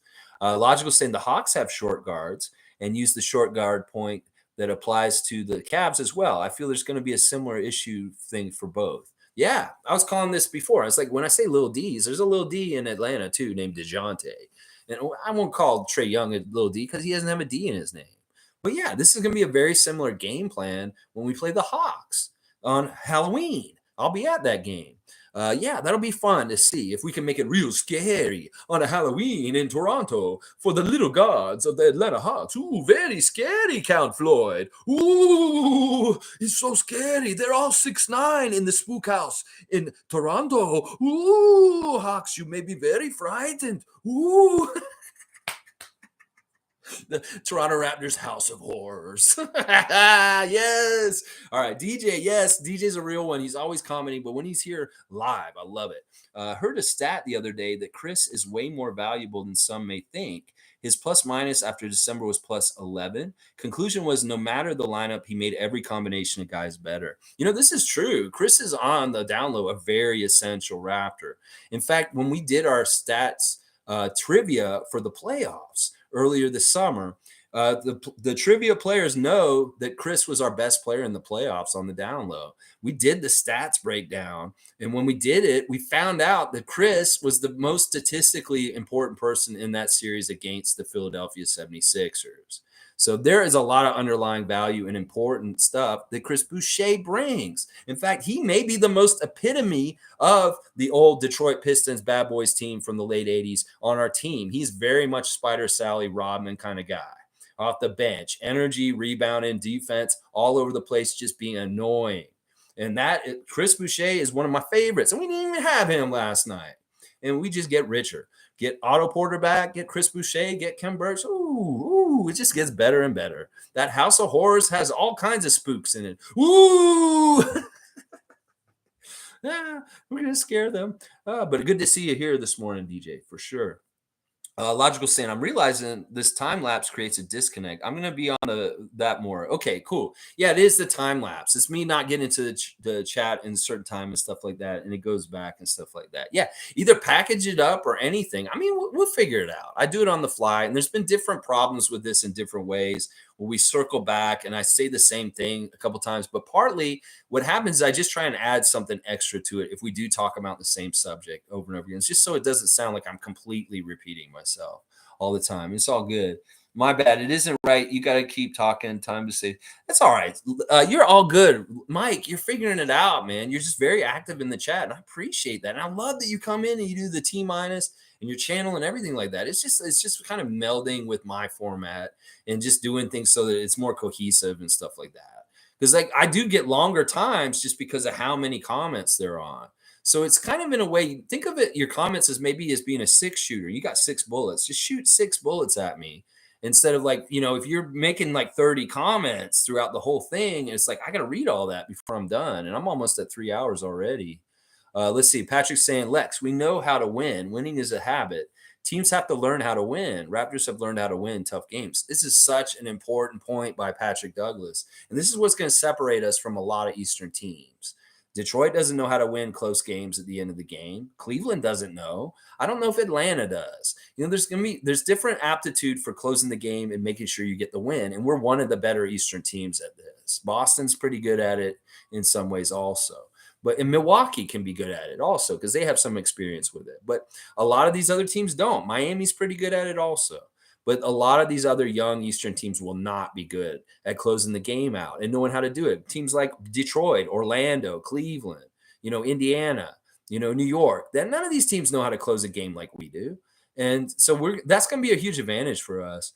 Summer Lowe saying she can't wait to see Ben Simmons. I can't either, Summer. It's going to be so fun. He's the center.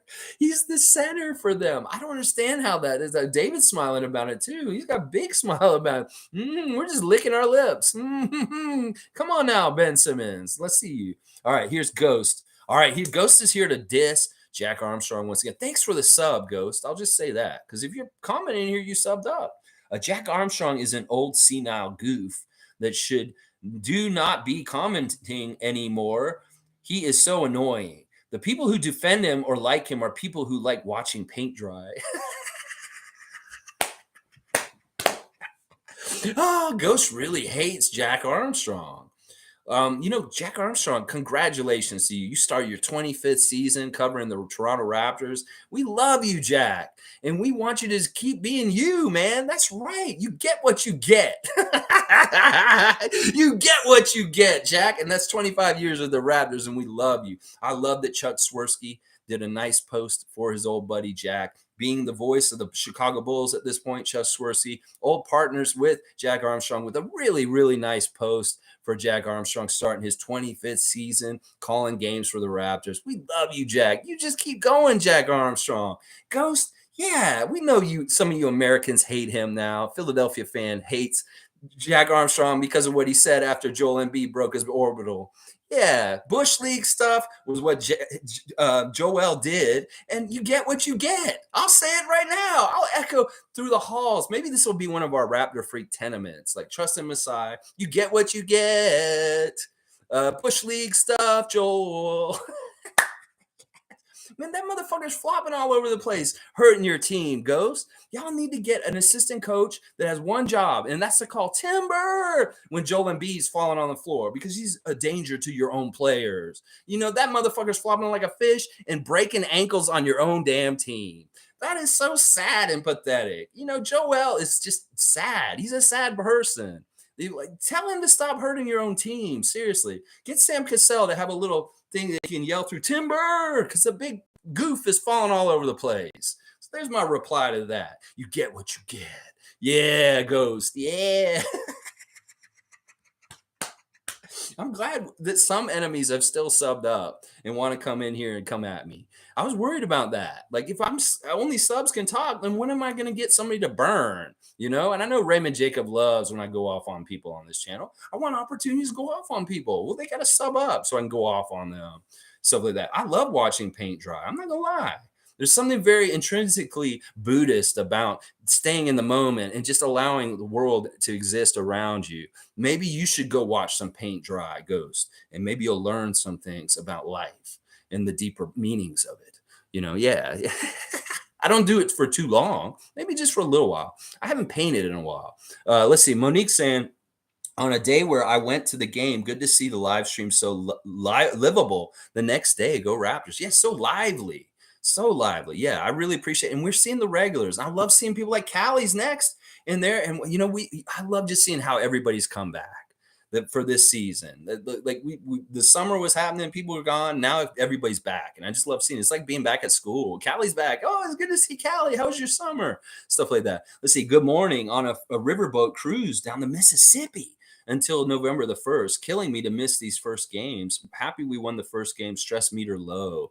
Yeah, it could have been high, but in some ways, I bet Callie, being an experienced Raptor freak and knowing the makeup of the team, is just like, oh no, I'm sure Fred's got us. I'm sure Nick Nurse has got us. This game may be close at the end, but I have full confidence that the team will execute and win it no matter what, and stuff like that. Yeah.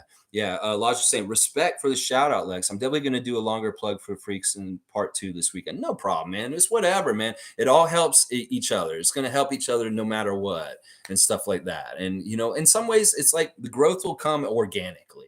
And you just got to think that way. And like, it's hard to have like, I just have to get to this by this and this. It's not like you're in a company where you have, quotas, where you have to sell a certain thing to make a quota or anything. Just let your channel grow organically. It'll all work out. Maybe you find different ways to get yourself out there, and then you see little jumps in that way and stuff like that. So let's see. Seymour saying, all right, it jumped again. My boss was talking to me. I gave him that look. Do not disturb. Seymour's a real one. His boss came in. He's in his office and he's watching me. And his boss came in and he's like, hey, do you have those reports? He's doing the Bill Lumberg. He's like, do you have those reports? Those reports? Whatever Bill Lumberg on Office Space. And Seymour probably just shot him a look. He maybe have looked at him like whatchamacallit on The Office. That one guy, the guy who's like, he's the black guy on The Office. He probably looked at him like this, and the dude just turned around and walked out. I love it. I can see it, Seymour. I can see it. That's awesome. Do not disturb. Busy. Oh, Seymour fame. The more I find out about how you guys watch me, the more hilarious it is. It's so hilarious sometimes. People are telling me these crazy situations while they're watching me. It's funny. All right, let's keep going. Respect to Seymour Pape subbing up to Logical Raptors Fanatic. Awesome. Yeah. You can, listen, I'm in Toronto, and like I said, I end up seeing people at the game. When I go to the game, I'll meet up and say hi. I'm not going to meet with people on Halloween because it's a special night for Adriana and I. It's like our anniversary, so we're kind of doing it as a date night and stuff. So I won't be like trying to link up with anybody for the Halloween game, just because I want to really just spend it with her and stuff like that. But definitely more times during the season, whether it's going to the game, I'm even talking about maybe having watch parties. Like we pick a bar or somewhere downtown and we just meet and we all watch the game together or something like that. So we get more organized on this channel in different ways to have more interaction in real life. I'm all about that and stuff like that. So yeah. Let's see. I called out another big corporate channel, not you, Lex. My shouts. Okay. It wasn't me you were saying that about. Okay. Yeah, I didn't think you would say that about me, because there was a lot of people that have said things about me. And I'm like, okay, it's fine. Whatever. I'll own it. Yeah, I'm 47. So what? So that just means I've been around longer and I've seen more. There's a lot I've seen. And I really, like, this is the thing. I mean, and I know that you can't change your age. I really was. I was 20 years old when the Raptors started. And I was there right at the beginning. So this is real. Like, I've gone through all the pain at every stage of their franchise. And I just really relish and enjoy this time, because we've just been a lot of sad and very tough times being such a diehard Raptors fan with all the losing and different stuff like that. I went through the fire to earn this spot to be at this point, just because of how much I was diehard. I was the Raptor freak in 1996, like this back then. It's just there was no YouTube, and there was no way for me to connect with other Raptor fans. Like, who would I find that was as passionate about the Raptors as I am at that point? Because it was scary to be that passionate and be out about it. It's almost like we couldn't come out of the closet because of how bad our team is. You just get ridiculed for being so passionate and diehard about the Raptors at that time. It was really hard. Really, really hard in the 90s to be a Raptor freak. I'm not gonna lie. Before Vince showed up, it was so hard. And then after Vince left, it was really hard too. But when Vince was around, it was easier for sure. Really, really was. But yeah, we're gonna get together, guys, and we're gonna do stuff. Like, we're gonna make stuff happen. Yeah, logical. You do what you do your thing and you be yourself on your channel. That's the most important thing and stuff like that. Some are saying, what is wrong with Cam now? Was it just playing the preseason? You know what, Summer, his other knee swelled up. Like, he had a problem after practice on Sunday where it swelled up. And it's not the one that they did the surgery on over the summer and reconstruct or anything. So that's good. I don't think it's that bad. I think that he's going to be fine.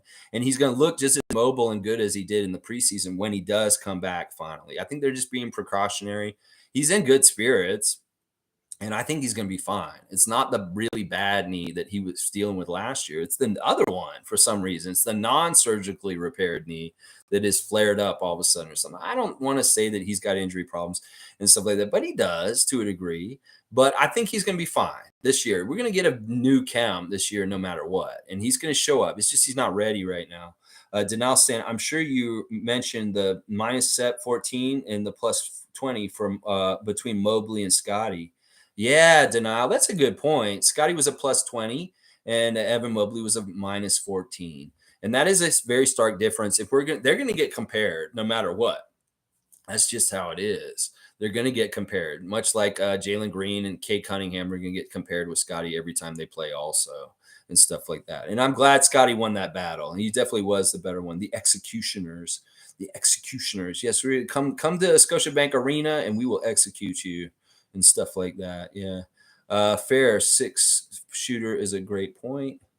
Yeah. Okay. Yeah. You can do that if you want. I don't want to limit you. It's this, it's about balance. It's about balance. I know that I've even said that maybe I won't have the ability for anybody to comment after a certain time into my stream. Like, maybe at 2 hours, I just say no more new comments and just let me finish them up or something like that. I'm trying to figure out what'll work the best, but I also don't like limitations too. I don't want to limit you guys to a degree, but I also want to balance, get it right balance and stuff like that. Yeah, the other knee. Denal saying, Cool Cat saying, I just checked and see the stream is still going. This is fire. Yeah, seems to happen. My record was almost 5 hours. I did that during the playoffs last year in a reaction to Game 5 when we beat Philly in that amazing game. We did like a 5-hour stream the next day, talked about everything about it. You can go back and watch it and relive that reaction moment to us making the Philly fans leave and now Batia becoming the king of the Wells Fargo Center at that night. And the way we dealt with the Sixers in Game 6 of that playoff series was amazing and stuff like that. Let's see. Ghost is a big troll in Raptors Live saying all kinds of crazy stuff. Yeah, Ghost is Ghost. He's been here many times. And this is like the 3rd or 4th time he's come in to sully Jack Armstrong in particular. He really hates Jack Armstrong.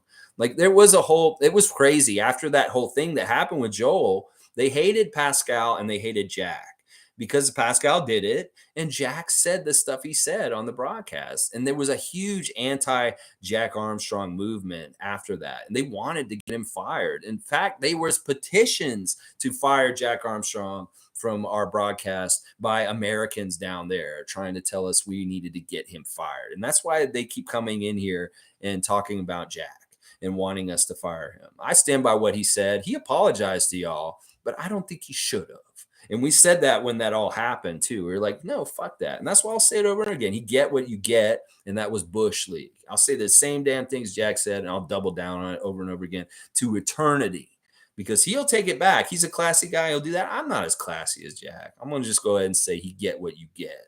And in some ways, that was really the basketball gods looking out and saying, Joel, you want to act like an ass? Well, this is what you get and stuff like that. Yeah. Yeah. Scary Lex. Ooh, very scary. Ooh, House of Horrors. Ooh. Scott B saying, love Jack, and I hate watching the Celtics and Sixers. That was a garbage game to start the season off with. Like, why would you want to show the epitome of flopping and goonishness and stupid shit and stuff like that? That's really what that game was. It was ugly in some ways. And the game later wasn't that much better either. Like, the Lakers have no business being a premier on blast team in this league. I am sorry. Y'all are making it bad for the league. In fact, they're so bad, they make the NBA look bad. So in some ways, you're kind of stupid to put them on. Sure, it's LeBron. I can get behind that. But that basketball is so bad, you're making the product look bad by putting the Lakers on TV so much. So please, maybe limit them on TV and stuff like that. Why are they on so much? I know it's because it's LeBron, because it's Laker Nation, but it's not good TV. And y'all are hurting the NBA in some ways because you have the Lakers on the broadcast schedule so much. And maybe that needs to be dialed back. Yeah, big facts. Seymour Pate. Logical saying, yeah, I'm forcing the point on my channel too hard, but I think it was key to start that way. But now I'm going to reach people. Know I'm out here enough, and now it's about making the best content I can. Yeah, go for quality. I'm all about quantity. Obviously, I can have some good quality in my quantity, but I am definitely about quantity. That's for sure. Let's see. Monique saying congratulations on my anniversary. Thank you, Monique. Yeah, it'll be Adriana and I will be together for 3 years in about a week from now. So I'm really excited about that. It's been a hard work. Relationship is very hard work and stuff like that. Patrick Douglas saying leave Jack Armstrong alone. No ageism around here. We love our Raptor freaks. True facts. True fans. Yeah. I mean, listen, ageism is going to be a certain way. There's going to be young people that are going to be like, this old coot, what the hell is he saying? And then there'll be some young people that will be like, wow, he really knows his stuff and I can learn from him and stuff like that. It is whatever. It is whatever. I'm just got to be me, and the right people find me, like y'all. And then the rest of it is whatever. Some people feel I'm too rough around the edges, and it's just that. It is what it is. It's just how it is. Let's see. Click is saying, you look great for your age. You look more like 35, to be honest. Good for you. Nothing wrong with looking young. I'm 20 and I look 17. Yeah. I mean, listen, if you take care of yourself, I think a big part of why I look okay for 47 is because I quit drinking at 35. That if I had continued to be an alcoholic into my 40s, I would probably look way older than I do right now. That actually, I've stopped some of my aging from not drinking so much like I used to and stuff like that. I give that a lot of credit on that and stuff like that. You don't realize how much damage you do to yourself when you're a binge drinker and you drink regularly every week. Like how much your body has to recuperate itself and stuff like that. That's why I couldn't imagine being Keon Clark. How the hell did you play in the league and get drunk all the time in the middle of the game and stuff like that? I was like, that's why kids like Scottie and Gary, they don't drink, is because they realize how much it takes away from their body being positive and pushing them up. It takes away from that and stuff like that. But that's a big part of it. And yeah, people on the street, they see me and I tell them that I'm almost 50. They're like, no way. You're like in your early 30s or something like that is usually what they say and stuff like that. Hey, I'm all right with that. That's a good problem. Evelyn's saying, guys, did you see the bling Fred VanVleet was wearing during the post-game interview? Yeah, I did. He was wearing like a little blue hoodie and he had that silver chain on in the middle there. I didn't see the whole piece, but I saw the chain in there and I was saying, Fred looks tight. With the hoodie combo with the chain, it looked really good. It did really look good, Evelyn. I agree. Logical saying facts, Lex. The old days were tough as hell, but it made me great at telling critics versus haters. We have had all of both. Yeah. Yeah, you just got to go through the fire, just like every team in the NBA and player has to. You got to go through adversity to find out who you are with your character, and then you succeed. It's very important. Evelyn is 68, looking 40. I know. I wouldn't have thought you were 68. I thought you were in your 50s or something like that. I didn't think you were that much older than me. Oh, wow. That's crazy. That's awesome. That is awesome. Well, she's Granny Evelyn. Denal saying, go, Evelyn. My wife is 37 and looks 18. Uh-oh. It sounds like Denal's robbing the cradle, but not really. Maybe people see him out and they're like, "Whoa, you have a very young wife, Daniel." And he's like, "No, she's almost 40." I'm like, "Whoa, good genes, that's what it is." Great opening day stream. Honestly, great stream. Thank you, Logical. I appreciate you being here and your part in it. Click saying, well, Joel and at US Smart ran into the same issue like Pascal. Yeah. the U.S. market, they're gonna find out. Pascal was showing a little bit of different kind of stuff. He had a really weird pivot spin in the middle of the lane last night. It was kind of different than his normal spins, his little spin cycle stuff. Like he stayed in one place and he really shook the guy off and then doubled back and hit the shot. He was very measured with how he was dissecting their defense and beating it. In fact, he was really good last night. I should have made him one of the stars, but I know he can be better. That's why I didn't. And he could be more efficient. He wasn't as efficient as he can normally be, but he was good. He was very good. And I love Pascal being such a strong leader for us and being that kind of guy that can go get us a basket when we really need it, just from his isolation and stuff. Let's see. Mason saying, same Lex. I remember the old days too. I watched when they started to. I was just a young little kid, but I remember how rough it was. So many bad seasons, but one thing that never gave up was our fan base. Yeah, the real ones. The real ones. But it's hard to separate them from, Toronto sports fan can have different percentages. A certain percentage of Raptor fandom, Blue Jays fandom, Argos fandom, Maple Leafs fandom. And if you have a higher percentage of Maple Leafs fandom, sometimes you're a little more jaded and cynical, and it carries over to how you look at the other teams. Like you say, oh, the Leafs choke in the first round. Well, the Raptors will just choke in the first round all the time. It doesn't translate. And I hate when Leafs culture of like what's happened with them bleeds into our culture. And that's why I really want to keep things separated. Like the thing that happened with the Blue Jays in the postseason just recently, keep that separated from us. We don't have anything to do with that kind of choke. That this is not us. And sure, some people will say Toronto has a sports city that chokes. I don't believe that because the Raptors have won championship. Toronto FC has been very successful themselves. And there's different teams around this city that have done well. It's just the culture of the Leafs lends us to have this kind of wishy-washy, fair weather fan kind of attitude because the Leafs will be really shit for a long time and they don't want to watch them. So they turn it off. The Blue Jays have a hard time. They struggle. Nobody goes to Rogers Center all of a sudden. So it's very fair weather. We can't be that way. Like, God forbid the Raptors start being in the bottom and not being a very good team again. We do not want that to happen. But if it did, I would stick by them and do this channel just as diligently as I do it right now.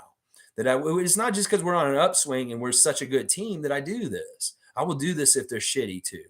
So it's not contingent on anything like that. It's unconditionally passionate and loving this team, whether they're winning or losing. And that's the really important thing to be a fan, is to be a true fan like that. Not fair weather, not just because they're doing well in the standings. Do it all the time just because that's your team and you love them. That's why. Yeah. Name one rival for us from each division. All right. I'm only going to do the Eastern Conference because the West doesn't really matter, although I could. Now, our rival in our division, I'm going to say it's Philly right now, but Boston and Brooklyn could easily be very important division rivals. Now, in the Central, I think it is Cleveland. I think that Cleveland has so much animosity towards us, and we always get lumped in with them because they're kind of close to us. And a lot of people see Cleveland and us being very similar with where we are with our growth and who we are in the tiers of the NBA. They're wrong because we're above them, first of all. But they're very much a team that hates us. We don't hate Cleveland as much as they hate us at this point. They really hate us. And a lot of it has to do with Evan Mobley and Scottie Barnes in the Rookie of the Year last year.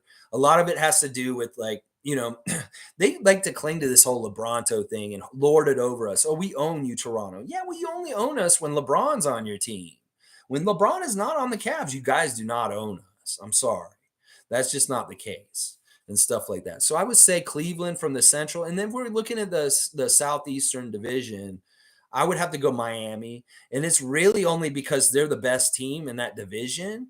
And they're the one that we've had some scuffles with in the playoffs. And Kyle Lowry being on that team doesn't hurt for us to have a pretty good rivalry. So those are the rivalries I see from each of the divisions in the East. And I think that's what you were looking for there, Seymour, in your question. Click saying James Booknight said, I will learn and grow. There's literally a pattern of him getting into situations like the one he's in now. Clearly didn't learn. Well, you know what? Knowing, because I was him, I know very much the cycle of sadness and pain that alcoholism and DUIs can cause you. That you need to get honest with yourself, James. If you do not fix things that quickly, you're going to need to go and get clean And that's the only way you're going to fix this. You cannot drink. I know you don't want to hear that, James Booknight, but some of us, like me and you, are just people that cannot do it, because when we do it, we destroy our lives. And that's what's happening to you. You're destroying your life with your alcohol. So until you figure out that you can't drink anymore and you get some time sober, you're not fixed. Let me just tell you right now, you're not fixed or learned anything from this. This is too soon. And it's lip service. That's how I know. I don't even have to hear you say it or anything. I can just see Clicks comment here saying that you've said that you've learned, and he's saying that you haven't learned, because he can tell you haven't learned either, because it's a time thing. You can't just do this overnight. You can't just be like, oh, I learned my lesson. Well, are you going to pick up another bottle tomorrow? Are you going to go get drunk this weekend? And then we'll see if you learned your lesson, because that's where the lesson is. Yeah, you think you learned your lesson. Maybe you think your lesson is, I won't get caught next time. That's what I'll do. My lesson is, I will make sure I won't get caught. Well, you're going to get caught over and over again until you learn the hard lesson finally. And it took me a long time. It took me until I was 35 years old to learn that lesson the hard way. But by God's grace, I got 12 years in November, no alcohol. And it was the same exact path that you're on, James Booknight. Multiple DUIs within a year, that's what it is. It's alcoholism. So you need to go get fixed. And you have not learned anything yet, because you don't have enough time to have learned anything. So I know you're lying. Denal's saying, maybe he got taller, though. Maybe he got taller? I don't know if he learned anything from that. You mean like he grew? Denial, that's funny. All right, Seymour saying, Charlotte is toxic in all departments of their organization. Their players are really out of pocket. Like, they're really not being smart. And I got to see Michael Jordan's got to be really pissed off at them. Like, if he's smacking players in the head from old clips, I can just imagine the verbal tirades he gives those Charlotte Hornets right now as one of the owners of the team. Yeah, Mason, respect. Yes, respect to Mason Culligan. Click saying the chain Fred was wearing was made by Kalani Jewelry Store. They are the official jeweler for the Raptors now. If you looked at the court closely yesterday, you can see their logo pop up on the court. Yeah, I did see the word Kalani in different places. Okay, so a little bit of advertising, a little bit of melding in the same thing and stuff like that. Very cool, very cool. You know, hey, we have our own official jewelry store or jewelry for the team. Hey, that must mean we're doing good. We got a bling, official bling store. That's all right. Let's see. Yeah, click. The money bag clip was for fire. Very nice. Very nice. Oh, Evelyn knows now where to go to shop. Yeah, Christmas is coming around. Evelyn might be down at Kalani Jewelry Store. That's already a very fruitful partnership between the Raptors and them. This Evelyn's going to come and see them now. Very good. Yeah, we need to support when they're bad too. Exactly, click. That's when they need it the most. That's when they need it the most. Is when that's when we really got to do some work. Is when they're in trouble. Like if they lost the game last night and it was disheartening and sad, like last year with Washington, I wouldn't have chicken little. I would have shined a positive light and shown the way for Raptors fans to positively react to a loss in constructive ways that will help them, instead of just like, oh, we suck, and just, you know, the normal stupid shit and stuff like that. All right, let me finish up these last couple comments because I'm over 3 hours. Yikes. I have a lot to do today, too. And I went long. All right, let's see. Logical saying Evelyn's going to go to the club with a big chain. Yeah, I can see Evelyn doing that. I'm serious. This is a party person. Evelyn is not acting her age. She acts the age she wants to be, and there ain't nothing wrong with that. Age is just a number. You go live your life and live it right, Granny Evelyn. We love you so much. You are a great role model for people of any age to just enjoy yourself and not even get hung up on how old you are or anything like that. Nobody should be worried about that. It's only young people that think age matters so much. I'm extremely young and I'm at 47. You know, some people say, oh, no, you're old. My little niece would say, you're so old, Uncle Lex. I'm like, I'm not really. It's all within like how your perspective is and stuff like that. Sure, I look real old, but now when I look back at like 40-year-olds when I was a little kid, I'm like, man, I thought they were so old, but they're not really. They're really not. All right, let's see. Patrick Douglas saying Cleveland feels good because of the LeBron days. It's Boston's our main rival, period. Yeah, Boston is looking like it. I mean, Philly's up there too. It will be interesting to see. Boston's definitely, we've got to get some more get back against them. I love the preseason overtime wins, but we got to get real wins against them also. Let's see. Kalani Jewelry Store is based in Toronto. Good information. Mason saying, I agree. Ever since our new GM and coach, Nick Nurse and Bobby Webster, we have a solid team, players, staff, and fans. We're not inept, like the Rob Babcock days, or we're not making half good, half misses like Glenn Grunwald days or stuff, Brian Colangelo days, where it's like they get half the decisions right, but half of them are like boneheaded, like knuckleheaded moves too. We're getting them all right pretty much at this point. Like if we looked at the correct percentage from moves by Masai and Bobby during their tenure over the last 10 years, they're more often getting things correct, whether it's draft picks, whether it's winning trades, whether it's whatever they're doing the right moves at the time when they happen and stuff like that. I totally agree with this. And then the Nick Nurse part of it, what you're saying, Mason, is so true too, is that culture and that winning and all that stuff, a lot of it has to do with him. And then that's Masai trusting in Nick Nurse and in some ways grooming him to come up and take this job in some ways. Like he was on the down low, Masai's guy all along. That Dwayne Casey was a hire by Brian Colangelo, and he did really well, so he stuck to the job. But it could have been that Masai was going to put Nick Nurse in that head coaching spot as soon as Casey was done, way earlier. That if Casey had failed and hadn't been doing so well, he would have got rid of him because he's not his hire and brought Nick Nurse into that spot. Because I think he wanted Nick Nurse to be that coach all along, and that's part of the reason why he was an assistant and coming up in the ranks with us and stuff like that. That was the plan all along. The Masai wanted Nick Nurse to be the coach and stuff like that for a couple of years before he may have not said it out loud or anything like that, but he's like, this is the dude I'm grooming after Casey. The Casey's a Colangelo guy. Once he's gone, I'm going to put my dude in, and I'm picking Nick Nurse.